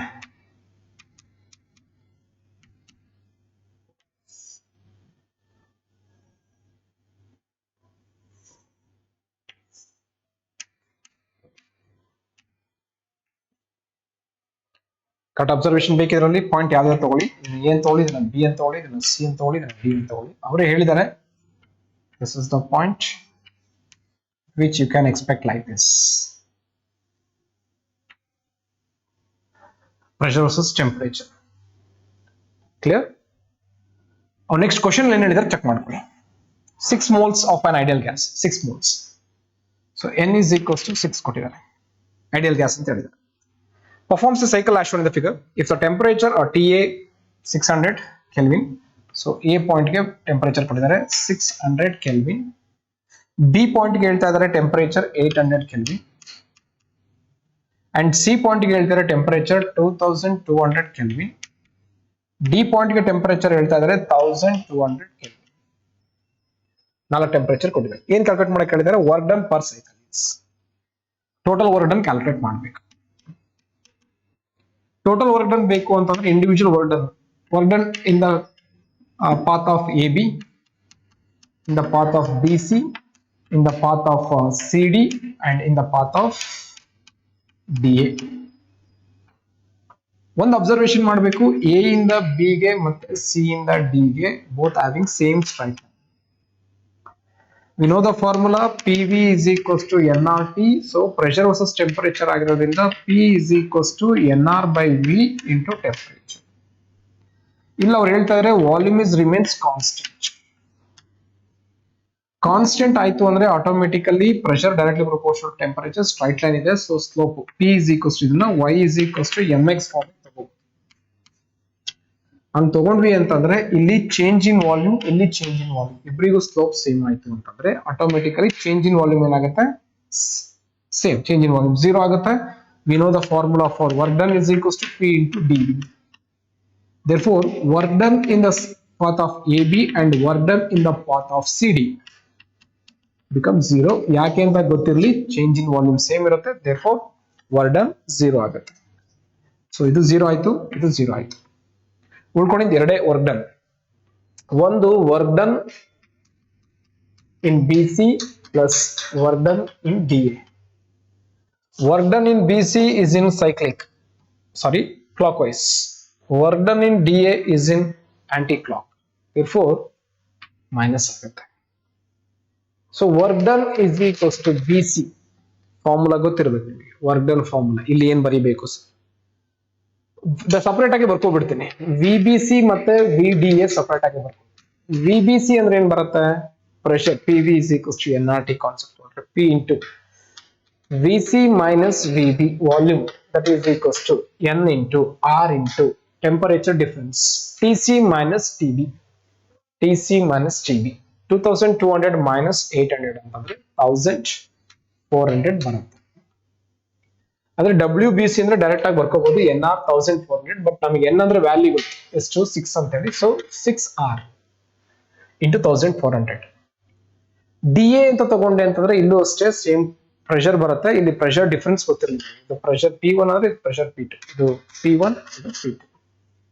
ಸೊ ಇದು P2 ಆಗುತ್ತೆ. ಇಲ್ಲೇನಾಗುತ್ತೆ? P1 ಆಗುತ್ತೆ. ವಾಲ್ಯೂಮ್ ಇದೆಯಲ್ಲ, volume difference VD minus VC that is equals to ಇಲ್ಲೂ ಅಷ್ಟೇ NR 6R ಬರುತ್ತೆ. ಬಟ್ ಟೆಂಪರೇಚರ್ ಡಿಫರೆನ್ಸ್ ತಗೊಂಡ್ರೆ 1200 ಮತ್ತೆ 600 ಅಂತ ಎಷ್ಟಾಗುತ್ತೆ? 600 ಆಗುತ್ತೆ. ಕ್ಲಿಯರ್ ಆಯ್ತಾ? ಸೊ ನಮಗೆ ಬೇಕಾದ total work done W is equals to ಇವರಿಬ್ಬರಲ್ಲಿ ಎರಡನ್ನೂ ಆಡ್ ಮಾಡಿದ್ವಿ, ಸಬ್ಟ್ರಾಕ್ಟ್ ಮಾಡಿದ್ರು ಕೂಡ 6R ಕಾಮನ್ ಇರುತ್ತೆ. 6R ಫಸ್ಟೇ ತಗೊಳ್ತೀವಿ. 1400 ಮೈನಸ್ 600 ಎಷ್ಟಾಗುತ್ತಪ್ಪ? 800 ಆಗುತ್ತೆ. So W is equals to 6 into R value 8.314, ಅದನ್ನ 8.3 ಬರ್ಕೊಳ್ರಿ into 800. So W is equals to values ನ ಕರೆಕ್ಟ್ ಆಗಿ ಕ್ರಾಸ್ ಚೆಕ್ ಮಾಡ್ಕೋಬೇಕು. 6 into 8.3 ಕರೆಕ್ಟ್ ಆಗಿದೆ into 800. ಆನ್ಸರ್ಸ್ ಯಾವ ಫಾರ್ಮಲ್ಲಿ ಕೊಟ್ಟಿದ್ದಾರೆ? ಓಕೆ, ಸ್ಕ್ರೀನ್ ದೊಡ್ಡದು ಮಾಡಿರಲಿಲ್ಲ, ಸಾರಿ. ಐ ಥಿಂಕ್ ನಿಮಗೆ ಆನ್ಸರ್ಸ್ ಗೊತ್ತಾಗಿದೆ ಅಂತ ಅನ್ಕೋತೀನಿ ಅಂಡ್ ವಿಸಿಬಲ್ ಇದೆ ಅಂತ ಅನ್ಕೋತೀನಿ. ಆಪ್ಷನ್ಸ್ ಎಲ್ಲ ಕಿಲೋ ಜೂಲ್ಸ್ ಅಲ್ಲಿ ಇದೆ. ಕಿಲೋ ಜೂಲ್ಸ್ ಅಲ್ಲಿ ಇದೆ ಅಂತಂದ್ರೆ ಇದನ್ನ ಕ್ಯಾಲ್ಕುಲೇಷನ್ ಮಾಡಿ ಕಿಲೋದಲ್ಲಿ ಇಡಬೇಕು. ಫಾರ್ ಎಕ್ಸಾಂಪಲ್ 6 into 8.3 ಹಾಗೆ ಬರ್ಕೋತೀನಿ. 800 ಇರೋದನ್ನ 8 ಅಂತ ಬರ್ಕೋತೀನಿ into 10 to the power of plus 2. 8 6 are 48. 48 into 8.3 into 10 to the power. Rough ಆಗಿ 48 ನ 50 ಅಂತ ಅನ್ಕೊಂಡ್ವಿ. 50 into 8.3 ಅಂದ್ರೆ 400 ಆಗುತ್ತೆ. So W is equals to 400 into 10 to the power of plus 2 joule. W is equals to 40 ಬರ್ಕೊಂಡ್ರೆ 10 to the power of plus 1 plus 2 plus 3 ಆಗುತ್ತೆ. So 40 kilojoule is the right answer. So option ನೋಡೋಣ. Option 40 kilojoules ಇದೆಯಾ? Yes, option 4 is the right answer. 40 kilojoules. For question number step up 15. Note it down for question number 15 and go for next question, question number 16. So ಇಲ್ಲಿ ತನಕ questions ಎಲ್ಲ ಏನಾಗಿತ್ತು ಅಂತಂದ್ರೆ regarding first year chapters ಆಗಿತ್ತು. Thermal properties of matter, thermodynamics, kinetic theory of gases. Okay, ಅದಷ್ಟು questions ಬಂದಿತ್ತು. So now we can discuss the concepts, questions regarding ray optics and wave optics. Question number 16. Two plane mirrors A and B are aligned parallel to each other as shown in the figure. A light ray is incident at an angle of 30 degree at a point just inside one end of A. The plane of incidence coincides with the plane of figure. The maximum number of times the ray undergoes reflections, including first one, before it emerges out ಅಂತ ಹೇಳ್ತಾರೆ. Diagram ಇದೆ, ಅಲ್ಲಿ diagram ಏನ್ ಕೊಟ್ಟಿದ್ದಾರೆ ನೋಡ್ಕೊಳ್ಳಿ. Okay, diagram ಕೂಡ ನಿಮಗೆ visible ಇದೆ, ಕ್ಲಿಯರ್ ಆಗಿ ಕೂಡ ಗೊತ್ತಾಗ್ತಿದೆ. ಲೆಂತ್ ಎಷ್ಟು ಕೊಟ್ಟಿದ್ದಾರೆ ನೋಡಿ, 2√3 meter ಇದೆ, and distance between 0.2 meter ಇದೆ, and angle of incidence 30 degree. These are the two mirrors, plane mirrors. Okay, length of the mirror of the two are same. L is equals to 2√3 meter. Distance between the two mirror 0.2 meter. Correct? Yes, 0.2 meter. ಇದನ್ನ B point ಅಂತ ತಗೊಂಡಿದ್ದಾರೆ, ಇದನ್ನ A point ಅಂತ ತಗೊಂಡಿದ್ದಾರೆ. Light is incident with an angle of incidence. Then I will consider this is as a normal line. Angle of incidence 30 degree ಇದೆ. We know that angle of incidence is equals to angle of reflection. ಇದು ಕೂಡ ಎಷ್ಟು degree ಆಗುತ್ತೆ? 30 degree ಆಗುತ್ತೆ. ಒಂದು reflection ಆಯ್ತು ಅಂತಂದ್ರೆ ಇಲ್ಲಿಂದ ಇಲ್ಲಿಗೆ ಇರೋ ಪಾಯಿಂಟ್ ಡಿಸ್ಟೆನ್ಸ್ ತಗುತ್ತೆ. This is one reflection. ಇದೇ ತರ ಮಲ್ಟಿಪಲ್ ರಿಫ್ಲೆಕ್ಷನ್ಸ್ ಆಗ್ತಾ ಬರುತ್ತೆ. ಮಲ್ಟಿಪಲ್ ರಿಫ್ಲೆಕ್ಷನ್ಸ್ ಆಗ್ತಾ ಬರುತ್ತೆ. I don't know how many numbers, ನಮಗೆ ಗೊತ್ತಿಲ್ಲ.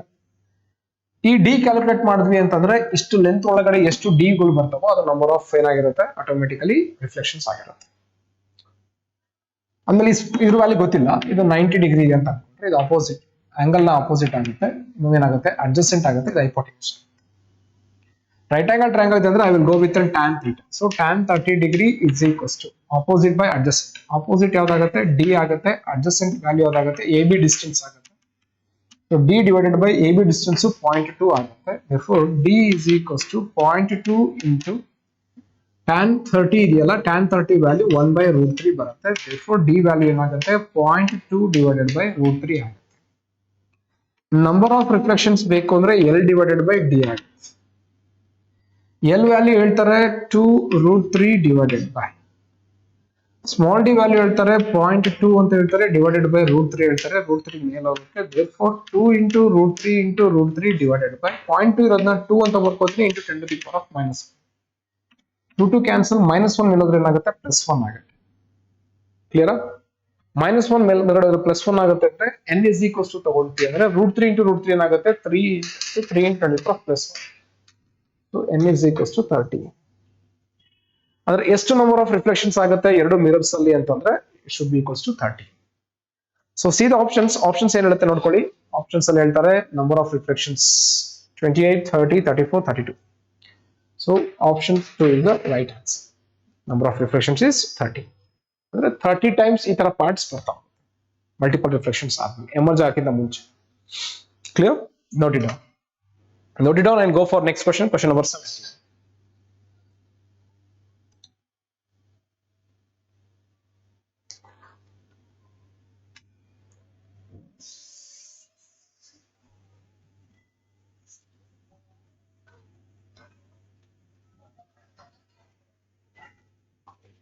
Question number 17 ಹೇಳ್ತಾ ಇದ್ದಾರೆ regarding refraction concept.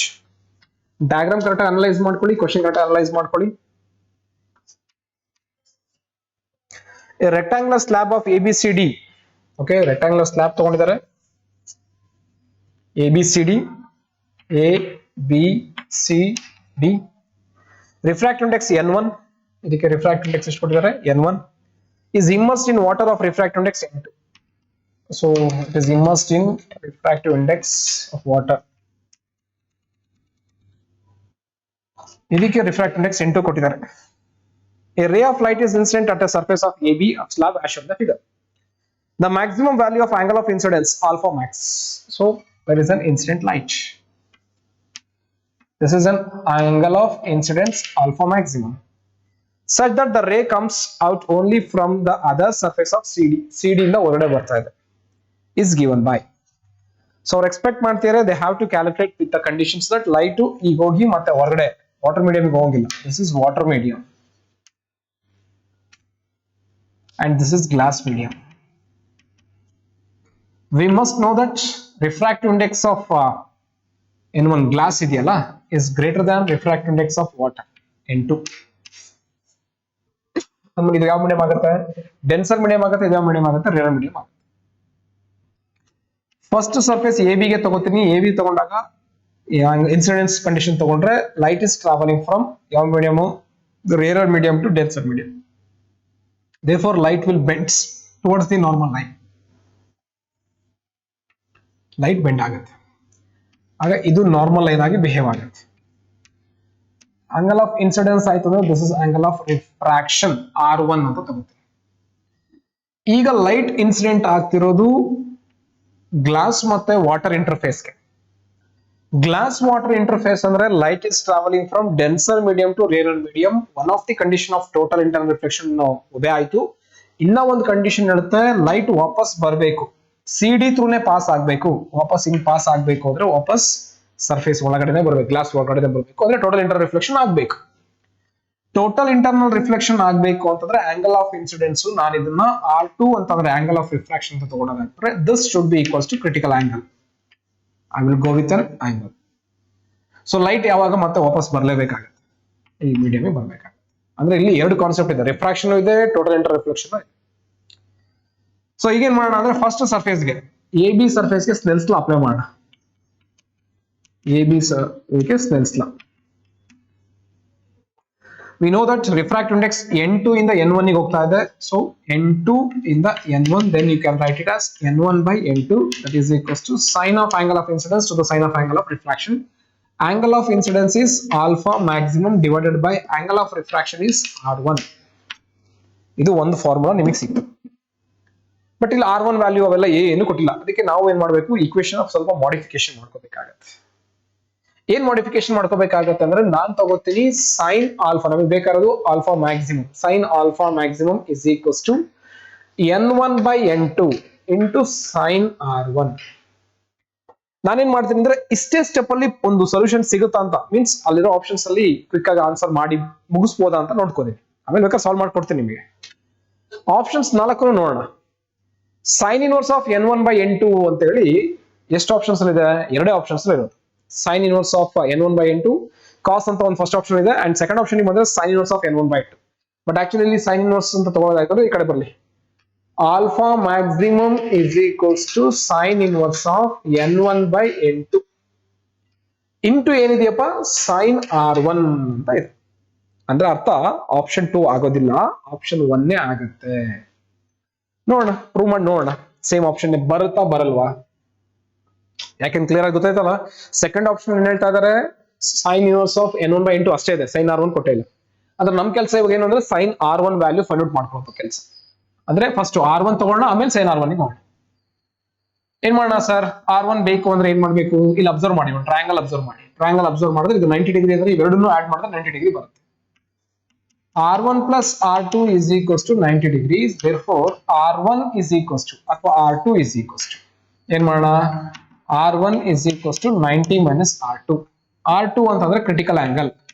R1 is equals to 90 minus critical angle IC. So we know the relation between critical angle and refractive index. ಏನ್ ಬರುತ್ತೆ, sin IC is equals to 1 divided by refractive index. Refractive index ಯಾವ medium ಹೋಗಿರೋದು with respect to that second to first you can write it as n2 by n1 ಇದೆ n1 by n2 ಆಗುತ್ತೆ so ಮೇಲ್ಗಡೆ ಬಂದ್ರೆ n2 by n1. So sin IC ಬದಲು ಏನು ಬರೀಬಹುದಾಗಿದ್ರೆ n2 by n1 IC. okay, IC ಇಲ್ಲಿರೋದು so IC is equals to sin inverse of n2 by n1 ಅಂತ ಬರೀಬಹುದು.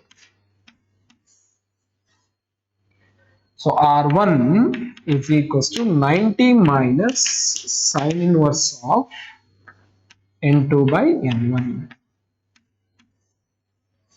R1 ಅಂದ್ರೆ ವ್ಯಾಲ್ಯೂ ಇದಿದೆ. R1 ಅಂದ್ರೆ ಈ ವ್ಯಾಲ್ಯೂ. ನಮಗೆ ಬೇಕಾಗಿರೋ sin R1. Sin R1 is equals to sin of 90 minus sin inverse of n2 by n1. We must know that sin 90 minus theta ಅಂತಂದ್ರೆ sin 90 minus theta is cos theta. Theta ಜಾಗದಲ್ಲಿ ಯಾವ value ಇದೆ? Theta ಜಾಗದಲ್ಲಿ ಇರೋ value sin inverse of n2 by n. Therefore, sin 90 minus theta can be written as cos theta ಅಂತಂದ್ರೆ theta ಜಾಗದಲ್ಲಿ sin inverse of n2 by n ಅಂದ್ರೆ we can write sin 90 minus sin inverse of n2 by n ಏನು ಬರೀಬಹುದು? Cos of sin inverse of n2 by n ಅಂತ ಬರೀಬಹುದು. Therefore, sin R1 is equals to in ಬರೆಯೋಣ cos sin inverse of n2 by n1 ಅಂತ ಬರೀಬಹುದು. So ಇಲ್ಲಿ cos sin R1 ಇದೆಯಲ್ಲ ಆ ಜಾಗಕ್ಕೆ ಏನು replace ಮಾಡಬೇಕಾಗುತ್ತೆ? Instead of this sin R1 you can replace by cos of sin inverse of n2 by n1. So therefore alpha maximum is equals to ಏನು ಬರುತ್ತೆ value? Sin inverse confirm ಆಯ್ತು. next to n1 by n2 confirm ಆಯ್ತು. next to sin R1 ಬದಲು ಏನು ಬರೀಬೇಕಾಗುತ್ತೆ? cos confirm ಆಯ್ತು. next to sin inverse of n2 by n1. clear? So option clear. ನಾವು ಹೇಳಿದ option ಅದೇ ತಗೊಂಡ್ವಲ್ಲ sin inverse of n1 by n2 cos of sin inverse of n2 by n1. So option first is the right answer. Option first is the right answer. So clear ಆಗಿ ನೋಡ್ಕೊಳ್ಳಿ, clear ಆಗಿ observe ಮಾಡಿ and question is clear for this and go for next question.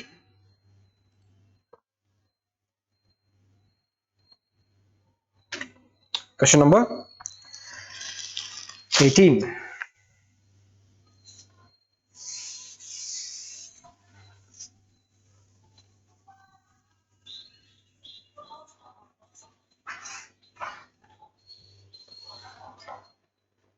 So question number 18 ಹೇಳ್ತಾ ಇದೆ, ಬಹಳ simple question.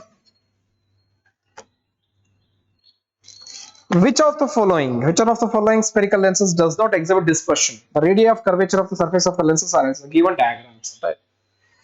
Observe ಮಾಡಿ, first diagram ಹೇಳ್ತಾರೆ radius of curvature are same ಇದೆ, ಇನ್ನೊಂದು ಆರ್ ಇನ್ಫಿನಿಟಿ ಇದೆ, R1 R2 R1 is not equals to R2 and R and infinity ಇದೆ. ನೆನ್ಪಿಟ್ಕೊಳ್ಳಿ, ಡಿಸ್ಪರ್ಷನ್ ಆಗಬೇಕು ಅಂತಂದ್ರೆ okay to get an dispersion with respect to that two surfaces ಅಂತ ತಗೊಂಡ್ವಿ ಅಂದ್ರೆ two surfaces which having and same radius of curvature. Plane ಇದ್ರೂ ಕೂಡ dispersion ಆಗುತ್ತೆ, ಬಟ್ ರೇಡಿಯಸ್ ಆಫ್ ಕರ್ವೇಚರ್ ಏನಾದ್ರು ಸೇಮ್ ಇತ್ತು ಅಂತಂದ್ರೆ they will not give an dispersion. Therefore R1 is equals to R2 ಯಾವ್ದು ಆಗಿರುತ್ತೆ? ಯಾಕಂದ್ರೆ ಅಲ್ಲಿ ಒಂದರಲ್ಲಂತೂ ಕೊಟ್ಟಿದ್ದಾರೆ, ಆರ್ ಮತ್ತೆ ಆರ್ ಸೇಮ್ ಅಂತ ಕೊಟ್ಟಿದ್ದಾರೆ ನೋಡಿ. ಆ ಡಯಾಗ್ರಾಮ್ ಅಬ್ಸರ್ವ್ ಮಾಡಿ, ತರ ಕೊಟ್ಬಿಟ್ಟು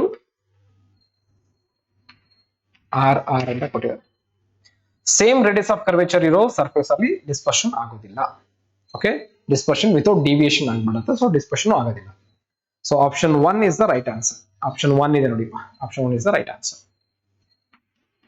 Question number 18 ke option 1 is the right answer and go for next question. Question number 19. So idu kuda different problem ide, nodkolli correct agi. Question number 19.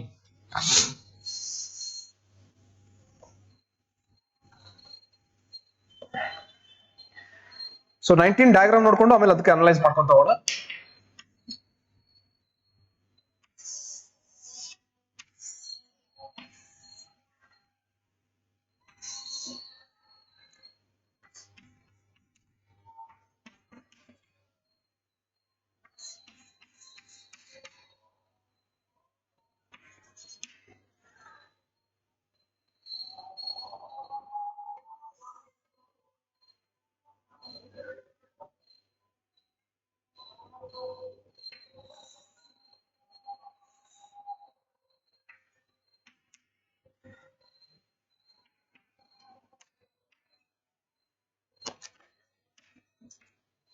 Question ನೋಡಪ್ಪ. An option optical fiber consists of a core of mu1 surrounded by a cladding of mu2. Cladding core. mu2 is less than mu1. First condition ಹೇಳ್ತಾರೆ mu2 is less than mu1. ಅಂದ್ರೆ core ನ refractive index ಜಾಸ್ತಿ ಇರುತ್ತೆ, cladding ಕಡಿಮೆ ಇರುತ್ತೆ. ಅಂದ್ರೆ light is traveling from denser to rarer. A beam of light ಅಂದ್ಮೇಲೆ ಇಲ್ಲಿ ಏನಾಗುತ್ತೆ ಅಂತ ನಿಮ್ಗೆ ಆಲ್ರೆಡಿ ಮೈಂಡಿಗೆ ಬಂದ್ಬಿಡ್ತು. ಇಲ್ಲಿ ಪ್ರಾಬ್ಲಮ್ ಸಾಲ್ವ್ ಮಾಡಿದ್ದು method. So total internal reflection ಒಂದು ಐಡಿಯಾ ನಿಮಗೆ ಈಸಿ ಆಗುತ್ತೆ. ಐಡಿಯಾ ಈಸಿ ಆಗುತ್ತೆ ಅಂದ್ರೆ ಇಲ್ಲಿ ಆಪ್ಷನ್ ನಿಮ್ಮನ್ನ ಸಾಲ್ವ್ ಮಾಡೋದು ಅಥವಾ ಟಿಕ್ ಮಾಡೋದು ಬಹಳ ಈಸಿಯಾಗಿ ಮುಗ್ದು ಹೋಗುತ್ತೆ, ಟೈಮ್ ತಗೊಳ್ಳೋದಿಲ್ಲ. A beam of light enters from air at an angle alpha with axis of fibre. The highest alpha for which ray can be travel through the fibre is. Options ನೋಡ್ಬಿಟ್ಟು ನೀವೆಲ್ಲ tick ಮಾಡ್ಬಿಟ್ರು, ಈಸಿಯಾಗಿ tick ಮಾಡ್ಬೋದು. Tan inverse, sine inverse, secant inverse, cos inverse. ನನಗಂತೂ concept clear ಆಯ್ತು. ಇನ್ನೊಂದ್ಸಲ roll inter reflection ತಗೊಂಡಾಗ ಯಾವ ಇನ್ವರ್ಸ್ ಎಲ್ಲ ಬರಲೇಬೇಕು, ಸೈನ್ ಇನ್ವರ್ಸ್ ಬರಲೇಬೇಕು. ಯಾಕಂದ್ರೆ ಅವ್ರು ಕ್ವಶನ್ ಕೇಳ್ತಿದ್ದಾರೆ ಯಾವ್ದು ಕ್ವಾಂಟಿಟಿ ತಗೊಳ್ಳಿ ಅಂತ ಹೇಳಿ. ಹೈಯೆಸ್ಟ್ ಆಲ್ಫಾ ಫಾರ್ ವಿಚ್ ಅಂತ ಇದೆ, ಆಲ್ಫಾ ಕ್ಯಾಲ್ಕುಲೇಟ್ ಮಾಡಕ್ ಹೇಳ್ತಿದ್ದಾರೆ ಆಲ್ಫಾ. ಸೊ ನನ್ನ ಹತ್ರ ಆನ್ಸರ್ ರೆಡಿ ಇದೆ. ಸೈನ್ ಇನ್ವರ್ಸ್ ಆಫ್ ಏನಿದೆ ಆಪ್ಷನ್ಸ್ ಅಲ್ಲಿ ಕೊಟ್ಟಿರೋದು root of mu1 square minus mu2 square. ಹೇಗ್ ಬರುತ್ತೆ ಅನ್ನೋದನ್ನ ನೋಡ್ಕೊಳ್ಳೋದು ನಮ್ಮ ಕೆಲಸ. ಅಷ್ಟೇ, ಬಹಳ ಸಿಂಪಲ್. ಇಲ್ಲಿರೋ ಡಯಾಗ್ರಾಮ್ ಸ್ವಲ್ಪ ಸಪರೇಟ್ ಆಗಿ ಬರ್ಕೊಂಡ್ರೆ ಆಯ್ತು ಅಷ್ಟೇ. Okay, this is first surface, second surface. Okay, light incident ಆಗ್ತಾ ಇದೆ. ಕ್ಲಿಯರಾ? ಇನ್ಸಿಡೆಂಟ್ ಆದ್ಮೇಲೆ ವಿತ್ ಆಂಗಲ್ ಕೊಟ್ಟಿದ್ದಾರೆ ಅವರು. ಸೊ ನಾರ್ಮಲ್ ಇದನ್ನ ನಾರ್ಮಲ್ ಅಂತ ತಗೊಂಡಿದ್ದಾರೆ, ಆಲ್ಫಾ ಅಂತ ತಗೊಂಡಿದ್ದಾರೆ. ಸೊ ಲೈಟ್ ಇಸ್ ಬೆಂಡ್ ಆಗುತ್ತೆ. ಇಲ್ಲಿ ಟೋಟಲ್ ಇಂಟರ್ ರಿಫ್ಲೆಕ್ಷನ್ ಆಗುತ್ತೆ, ಅದು ನಿಮ್ಗೆ ಗೊತ್ತಿತ್ತು. And this is taken as angle of incidence, critical angle. Light ವಾಪಸ್ ಬರುತ್ತೆ. ಕರೆಕ್ಟ್ ಏನಪ್ಪ? ಹಿಂಗ್ ತಗೊಂಡ್ವಿ ಅಂತಂದ್ರೆ ಫಸ್ಟ್ ಸರ್ಫೇಸ್ಗೆ ರಿಫ್ರಾಕ್ಟಿವ್ ಇಂಡೆಕ್ಸ್ ಇದೇನಿದೆಯಲ್ಲ, ಇದು mu2 ತಗೊಂಡಿದ್ದಾರೆ, ಇದು mu1 ತಗೊಂಡಿದ್ದಾರೆ. ಇಲ್ಲಿ ನಾವು ಸೈನ್ ಐ ಮತ್ತೆ ಸೈನ್ ಆಫ್ ಕಾನ್ಸೆಪ್ಟ್ ನ ಅಪ್ಲೈ ಮಾಡಿದ್ವಿ ಅಂತಂದ್ರೆ ಲೈಟ್ ಇಸ್ ಟ್ರಾವೆಲಿಂಗ್ ಫ್ರಮ್ ಯಾವ ಮೀಡಿಯಂ ಇಂದ ಯಾವ ಮೀಡಿಯಂ ನೋಡ್ಕೊಳ್ಳಿ ಅಲ್ವಾ. ಹಂಗ್ ತಗೊಂಡ್ರೆ sine I by sine R, sine I value ಏನಾಗುತ್ತೆ, ಆಲ್ಫಾ ಆಗುತ್ತೆ. ಸೈನ್ ಆಲ್ಫಾ ಬೈ ರಿಫ್ರಾಕ್ಷನ್ ಇದು ಇದೆಯಲ್ಲ, ಇದ್ರ ಆಂಗಲ್ ಸೇಮ್ ಆಗುತ್ತೆ. ಸೈನ್ ಐ ಸೈನ್ ಅದನ್ನ ಬೇಕಾದ್ರೆ ಸೈನ್ ಆರ್ ಅಂತ ತಗೊಂಡ್ರು ಆಯ್ತು. Sine R is equals to ಏನ್ ಬರುತ್ತೆ, travelling from which medium to which medium, first medium to second medium or second medium to first medium. So first medium to second medium or second medium to first medium ತಗೊಂಡ್ವಿ ಅಂತಂದ್ರೆ that is mu2 by mu1 ಅಂತ ಆಗುತ್ತೆ. So ಹಂಗ್ ತಗೊಂಡ್ವಿ ಅಂತಂದ್ರೆ ಒಂದಂತೂ confirm ಗೊತ್ತು, sine alpha is greater than mu2 by mu1 ಬರ್ಕೋಬಹುದು. Sine alpha is greater than mu2 by mu1 ಅಂದ್ರೆ ಆಂಗಲ್ ಆಫ್ ಇನ್ಸಿಡೆನ್ಸ್ ಇಲ್ಲಿದೆಯಲ್ಲ, angle of incidence. So sine I is greater than mu2 by mu1 ಅಂದ್ಮೇಲೆ sign mu2 by mu1 ಆಯ್ತು ಅಂದ್ರೆ ನನಗೆ ಬೇಕಾದ್ರೆ sign ಐನೇ. ಅಂದ್ಮೇಲೆ ಐನ ಈ ಕಡೆ ತಗೊಂಡ್ವಿ ಅಂತಂದ್ರೆ mu2 ಬೈ mu1 ನ ಕ್ಯಾಲ್ಕುಲೇಟ್ ಮಾಡೋದು ಅಷ್ಟೇ ನಮ್ಮ ಕೆಲಸ. mu2 ಬೈ mu1 ಕ್ಯಾಲ್ಕುಲೇಟ್ ಮಾಡಕ್ಕೆ ಏನು ಬಹಳ ಕಷ್ಟ ಆಗಲ್ಲ. ಈ angle of refraction, angle of incidence 90 degree. ನಾನು ಆಗ್ಲೇ ಹೇಳ್ಕೊಟ್ಟಲ್ಲ, r plus I is equals ಏನ್ ಬರುತ್ತೆ 90, ದೆನ್ r ಇಸ್ ಈಕ್ವಲ್ಸ್ ಏನ್ ಬರುತ್ತೆ 90 ಮೈನಸ್ ಐ ಬರುತ್ತೆ, ದೆನ್ ಅದು ಕಾಸ್ ಆಗುತ್ತೆ. ಕಾಸ್ ಇದ್ದಿದ್ದನ್ನ ಮತ್ತೆ ನಾನು ಯೂಸ್ ಮಾಡ್ಕೊಂಡ್ರೆ ಯು ವಿಲ್ ಕ್ಲಿಯರ್ ದಟ್. ಮತ್ತೊಂದು ಎಕ್ಸ್ಟ್ರಾ ಸ್ಟೆಪ್ ಬೇಕಾಗಿಲ್ಲ, ಸೈನ್ ಇನ್ವರ್ಸೇ ಬರುತ್ತೆ. ಅಂದ್ಮೇಲೆ ಆನ್ಸರ್ ಕ್ಲಿಯರ್ ಆಯ್ತು. Alpha is equals to sine inverse of root of mu1 minus mu2 whole square. So option second is the right answer. Extra ಏನು calculation ಅವಶ್ಯಕತೆ ಇಲ್ಲ. So sine inverse of root of mu1 minus mu2 whole square. Okay, note it down and go for next question, question number 20.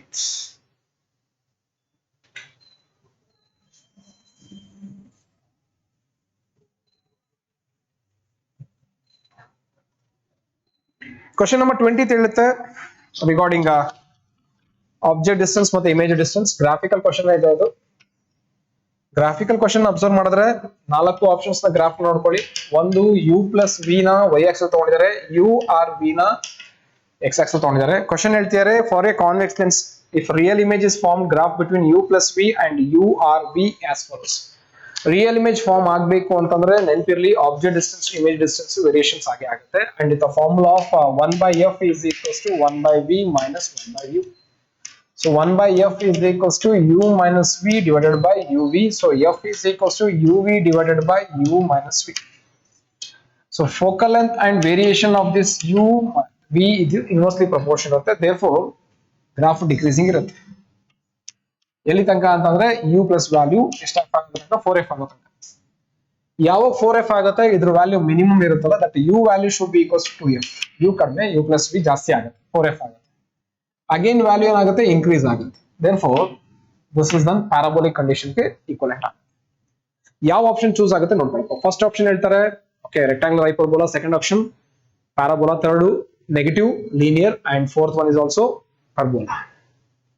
So ಯಾವುದು perfect option? Option second is the right answer. Okay, so note it down for second conditions that second graph equal ಆಗುತ್ತೆ. First of all second graph correct. Rectangular ಹೈಪರ್ಬೋಲಕ್ಕೆ concept ಆಗೋದಿಲ್ಲ, parabolic ಕಾನ್ಸೆಪ್ಟ್ಗೆ. For next question, question number 21st.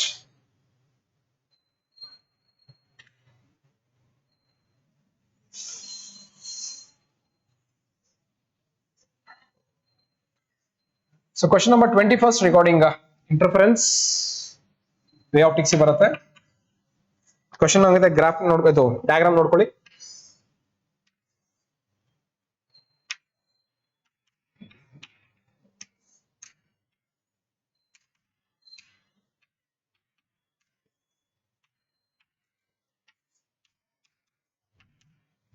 So this is a diagram they given. I is the incident intensity, A position, B, and this is A dash, and this is B dash. ಇದನ್ನ C ಅಂತ ತಗೊಂಡಿದ್ದಾರೆ. Question ಏನು ಕೇಳಿದಾರೆ ನೋಡಪ್ಪ. A ray of light intensity I is incident on a parallel glass slab at a point A as shown in figure. It undergoes partial reflection and refraction. At each reflection 25% of the incident energy is reflected. The rays AB and A dash B undergo interference. The ratio of I maximum to the I minimum.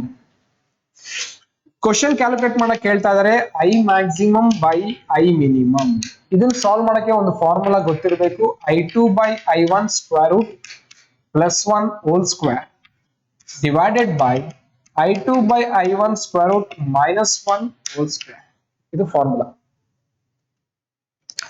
So ಒಂದು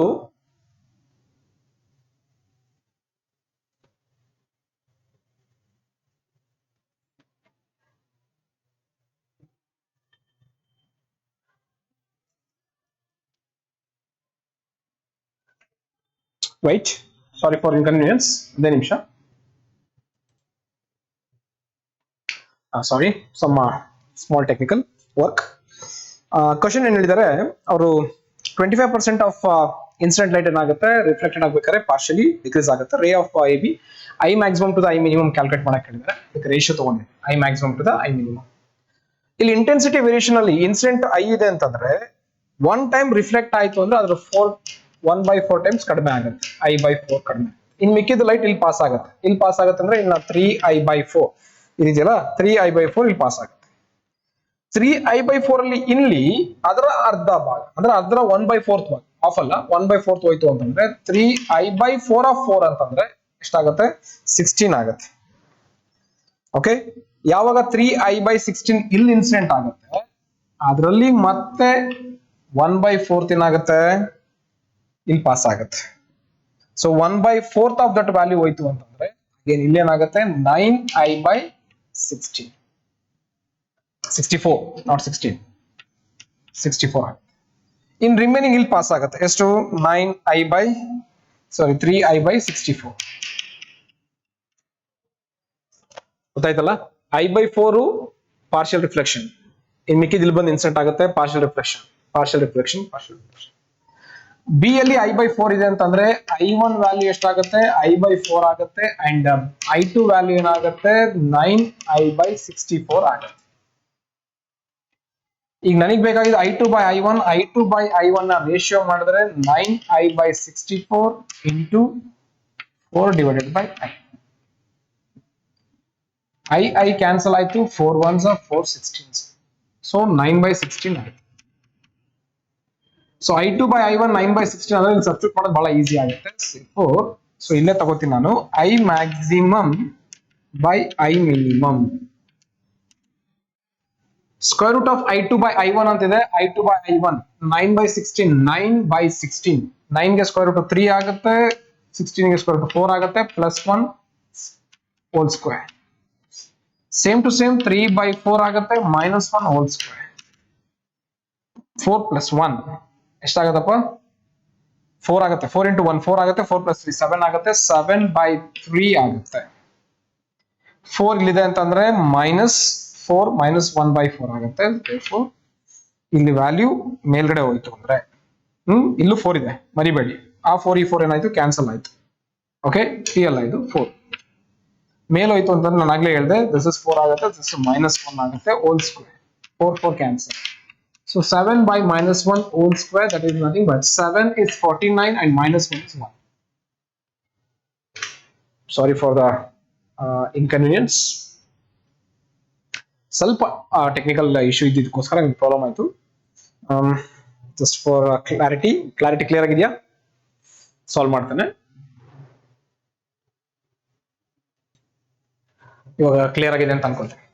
okay, first ಏನ್ ಮಾಡಿದ್ರೆ ಗೊತ್ತಲ್ಲ, instant light ನ intensity I ಇದೆ, partial reflection I/4 ಆಗುತ್ತೆ. ಇನ್ ಮಿಕ್ಕಿದ್ದು ಇಲ್ಲಿ pass ಆಗುತ್ತೆ ಎಷ್ಟು 3I/4. ನೆಕ್ಸ್ಟ್ ಅದ್ರಲ್ಲಿ ಮಿಕ್ಕಿದ್ದು ಪಾರ್ಷಿಯಲ್ ರಿಫ್ಲೆಕ್ಷನ್ 3I/16. ಇಲ್ಲಿ ಮತ್ತೆ ರಿಫ್ಲೆಕ್ಷನ್ ಆಯ್ತು ಅಂದ್ರೆ 3I/4. So 9I/64 into 4, 3 into 3I/4. So 16 ಆಗುತ್ತೆ. 16 into 4 64. ಇನ್ನು ಮಿಕ್ಕಿದ್ದು 3I/64 ಅಷ್ಟು ಮಾತ್ರ ರಿಫ್ಲೆಕ್ಷನ್ ಆಗಿ ಬರುತ್ತೆ. ಇದು ಪಾರ್ಷಿಯಲ್ ರಿಫ್ಲೆಕ್ಷನ್ ಆಗಿ. ಅದ್ರಲ್ಲಿ ಬಿ ಮತ್ತೆ ಬಿ ಡ್ಯಾಶ್ ಅಲ್ಲಿ ಏನ್ ಬರುತ್ತೆ ಅದನ್ನ ತಗೋಬೇಕು. ಸೊ I1 I/4 ಆಗುತ್ತೆ ಅಂಡ್ I2 9I/4 ಆಗುತ್ತೆ. ಸೊ ಎರಡನ್ನೂ ರೇಷಿಯೋ ಮಾಡಿದ್ರೆ I2/I1 9/16 ಆಗುತ್ತೆ. ಇದಕ್ಕೆ ಸಬ್ಸ್ಟಿಟ್ಯೂಟ್ ಮಾಡ್ಕೊಂಡ್ರೆ ಫೈನಲ್ ಆನ್ಸರ್ 49:1 ಬರ್ತದೆ. ಆಪ್ಷನ್ ಯಾವ್ದಿದೆ ನೋಡ್ಕೊಳ್ಳೋಣ. Option 49:1, so 4:1, 7:1, 8:1. So first option is the right answer. Okay, note it down and go for next question, 22nd question.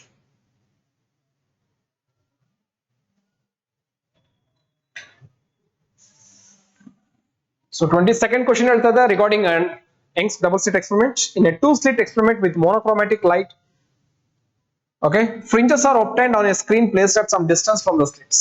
If the screen is moved by 5 × 10⁻² meter towards, so capital D ಕೊಟ್ಟಿದ್ದಾರೆ 5 × 10⁻² meter. If the screen is moved ಆಯ್ತು, the change in fringe width is 3 × 10⁻5 meter. 3 × 10⁻5 meter. If separation between the slits is 10⁻³ meter, okay, small d value ಕೊಟ್ಟಿದ್ದಾರೆ 10⁻³ meter. The wavelength of light used is lambda calculate ಮಾಡಕ್ಕೆ ಹೇಳ್ತಾರೆ. So ಇದೇನು ಅಂತಂದ್ರೆ slit is moving towards ಯಾವ ಕಡೆ, towards the screen ಇಂದ slit ಕಡೆ move ಆಗ್ತಾ ಇದೆ. ಫಸ್ಟ್ ಎಷ್ಟಿತ್ತು ಡಿ ಇತ್ತು ಅಂತ ಅನ್ಕೋಣ. Okay, yes simple condition, beta values ನಾವು ತಗೊಂಡ್ರಾಯ್ತು. ಸೊ ಬೀಟಾಗೆ ಫಾರ್ಮುಲಾ ಗೊತ್ತಿದೆ, beta is equals to lambda D by small D. So beta is equals to actually ಬೇಕಾದ್ರೆ lambda is equals to beta D by small capital D.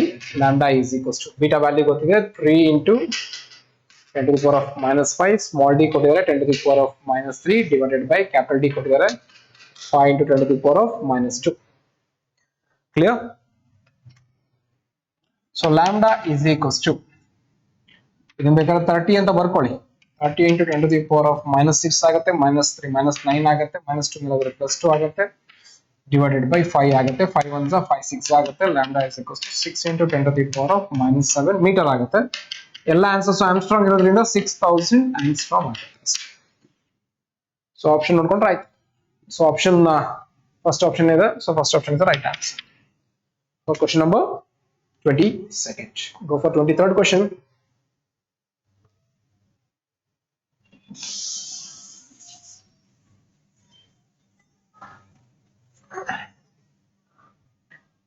So 23rd question ಹೇಳುತ್ತೆ simple question.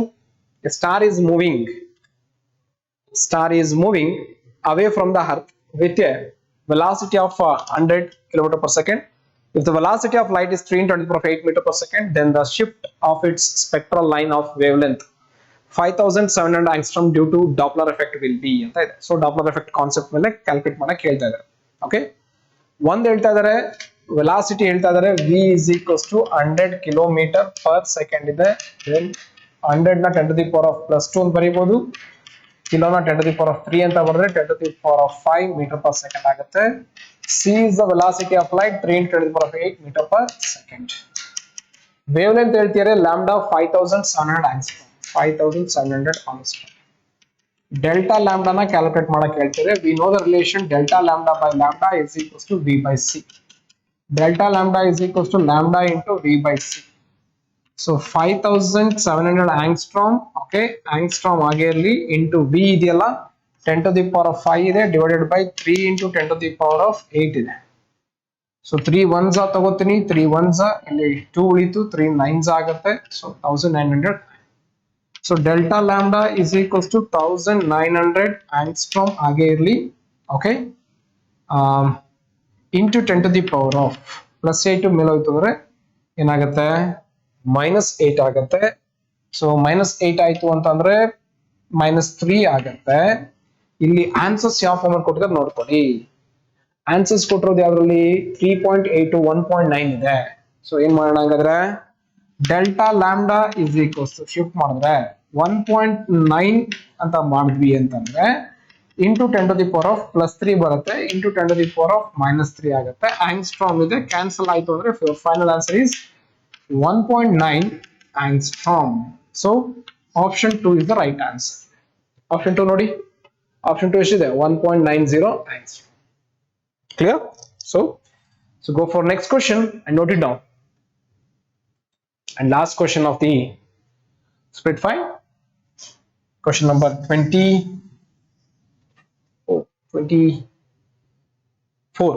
23rd ಆಯ್ತಲ್ವಾ 24.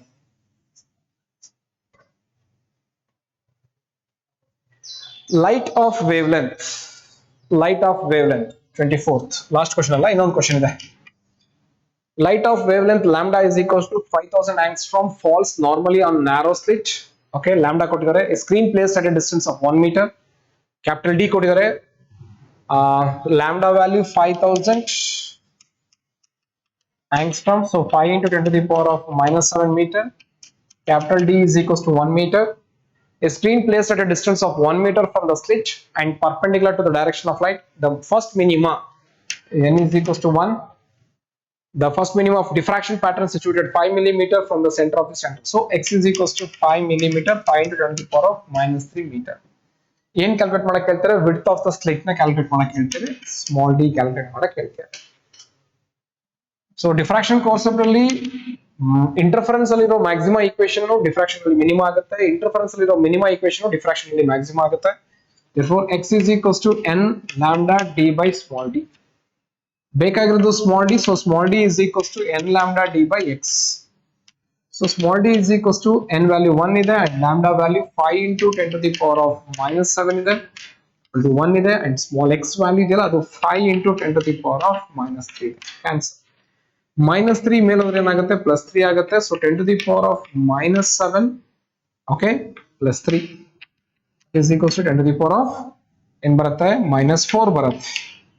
But ನಿಮ್ಮ answers -4 ಅಲ್ಲಿ ಇದೆಯಾ ನೋಡ್ಕೊಳ್ಳಿ, -4 ಅಲ್ಲಿ ಇಲ್ಲ, millimetre ಇದೆ ಅಲ್ಲ.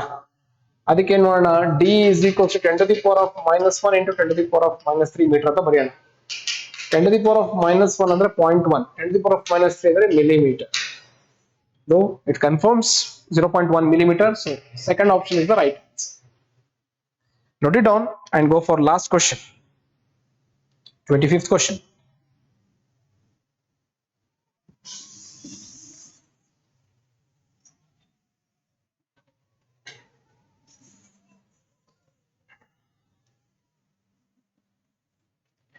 So 25th question ಹೇಳುತ್ತೆ, two nickels are oriented with their principal planes making an angle of 60 degree.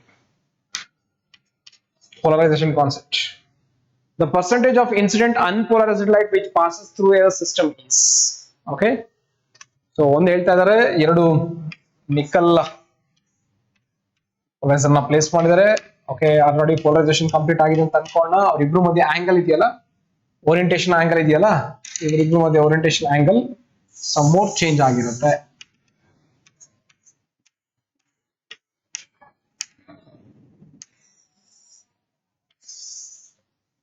So angle is changing. ಎಷ್ಟು angle variation ಆಗಿದೆ? 60 degree variation ಆಗಿದೆ. ಫಸ್ಟ್ ಇನ್ಸಿಡೆಂಟ್ ಆಗುತ್ತೆ, intensity of incident light I ಇರುತ್ತೆ. ಇಲ್ಲಿಗೆ ಬರೋಷ್ಟೊತ್ತಿಗೆ ಅದೇನಾಗುತ್ತೆ, ಸಾರಿ I0 ಇರುತ್ತೆ, ಇಲ್ಲಿಗೆ ಬರೋಷ್ಟೊತ್ತಿಗೆ ಏನಾಗುತ್ತೆ I0/2 ಆಗುತ್ತೆ. ಫಾರ್ ಎಕ್ಸಾಂಪಲ್ ಇದು 100% ಇತ್ತು ಅಂತಂದ್ರೆ ಇಲ್ಲಿ ಬರೋಷ್ಟೊತ್ತಿಗೆ ಎಷ್ಟಾಗುತ್ತೆ 50% ಆಗುತ್ತೆ. This 50% is incident for this second with an angle 60 degree. ಆದ್ಮೇಲೆ ಔಟ್ಪುಟ್ ಹೋಗೋ ಇಂಟೆನ್ಸಿಟಿ ಎಷ್ಟಿರುತ್ತೆ ಅಂತ ಕ್ಯಾಲ್ಕುಲೇಟ್ ಮಾಡೋದು ಅಂತಂದ್ರೆ I is equals to I0 cos square theta. So I is equals to I0 value ಎಷ್ಟಾಗುತ್ತೆ 50 ಆಗುತ್ತೆ, cos square 60 ಆಗುತ್ತೆ. therefore I is equals to 50 into cos square 160 ಅಂತಂದ್ರೆ 1/2 whole square ಆಗುತ್ತೆ. therefore 50 into 1/4 ಆಯ್ತು ಅಂದ್ರೆ that value is 12.5%. So options ನೋಡೋಣ, ಯಾವ್ದು perfect option ಇದೆ ನೋಡ್ಕೊಳ್ಳೋಣ. ಲಾಸ್ಟ್ ಕ್ವಶನ್ ಗೆ 12.5%. that 5 answers choose the right answer. So note it down and I hope that you're all getting all the questions. ಎಲ್ಲರಿಗೂ ಕೂಡ hints ಮತ್ತೆ ಕಂಡೀಷನ್ಸ್ ಮತ್ತೆ ಯಾವ್ದು ಸ್ವಲ್ಪ ಕಷ್ಟ ಆಯ್ತು ಗೊತ್ತಾಯ್ತು ನಿಮ್ಗೆ ಅಂತ ಅನ್ಕೋತೀನಿ. ಪ್ರತಿಯೊಂದು ಪ್ರಾಬ್ಲಮ್ಸ್ ಅಷ್ಟೇ ಇಂಪಾರ್ಟೆಂಟ್ ಕಂಡೀಷನ್ಸ್ ಇದ್ದಿರುತ್ತೆ. ಪ್ರತಿಯೊಂದು problems separate rules and regulations ಇರುತ್ತೆ ಅಂಡ್ ಸಪ್ರೇಟ್ ಕಾನ್ಸೆಪ್ಟ್ಸ್ ಇರುತ್ತೆ. ನಿಮ್ ಕೆಲಸ ಏನು ಅಂತಂದ್ರೆ ಈ ಚಾಪ್ಟರ್ಸ್ ಒಳಗಡೆ ಯಾವ್ಯಾವ್ದು ಇಂಪಾರ್ಟೆಂಟ್ ಕ್ವಶನ್ಸ್ ಬಂತು ಅದನ್ನ ನೋಟ್ ಡೌನ್ ಮಾಡ್ಕೋಬೇಕು. ಅದಕ್ಕೆ ರಿಲೇಟೆಡ್ ಆಗಿ ಏನೇನು ಹೇಳ್ಕೊಟ್ಟು ಅದನ್ನೆಲ್ಲ ಕೂಡ ಅಪ್ಲೈ ಮಾಡೋದು ಗೊತ್ತಿರ್ಬೇಕು. ಓಕೆ, ಸೊ ನೆಕ್ಸ್ಟ್ ಸ್ಪಿಟ್ ಅಲ್ಲಿ ಮತ್ತೆ ಕಂಟಿನ್ಯೂ ಮಾಡೋಣ ಅಂಡ್ ಸ್ಪಿಟ್ ಅಲ್ಲಿ ಸಿಗೋಣ. ನೆಕ್ಸ್ಟ್ ಸ್ಪಿಟ್ ಸಿಲೆಬಸ್ ಚೆನ್ನಾಗಿ ಓದ್ಕೊಳ್ಳಿ. Hope that you are all be safe. Okay, safe ಆಗಿದ್ದೀರಾ ಅಂಡ್ ಚೆನ್ನಾಗಿ ಓದ್ತಿದ್ದೀರಾ ಅಂತ ಅನ್ಕೊಂಡು ಎಂಡ್ ಆಫ್ ದಿ ಕ್ಲಾಸ್ ಇವತ್ತಿಗೆ ಕ್ಲಾಸ್ ಹೆಂಗ್ ಮಾಡೋಣ. Thank you. ಓಕೆ.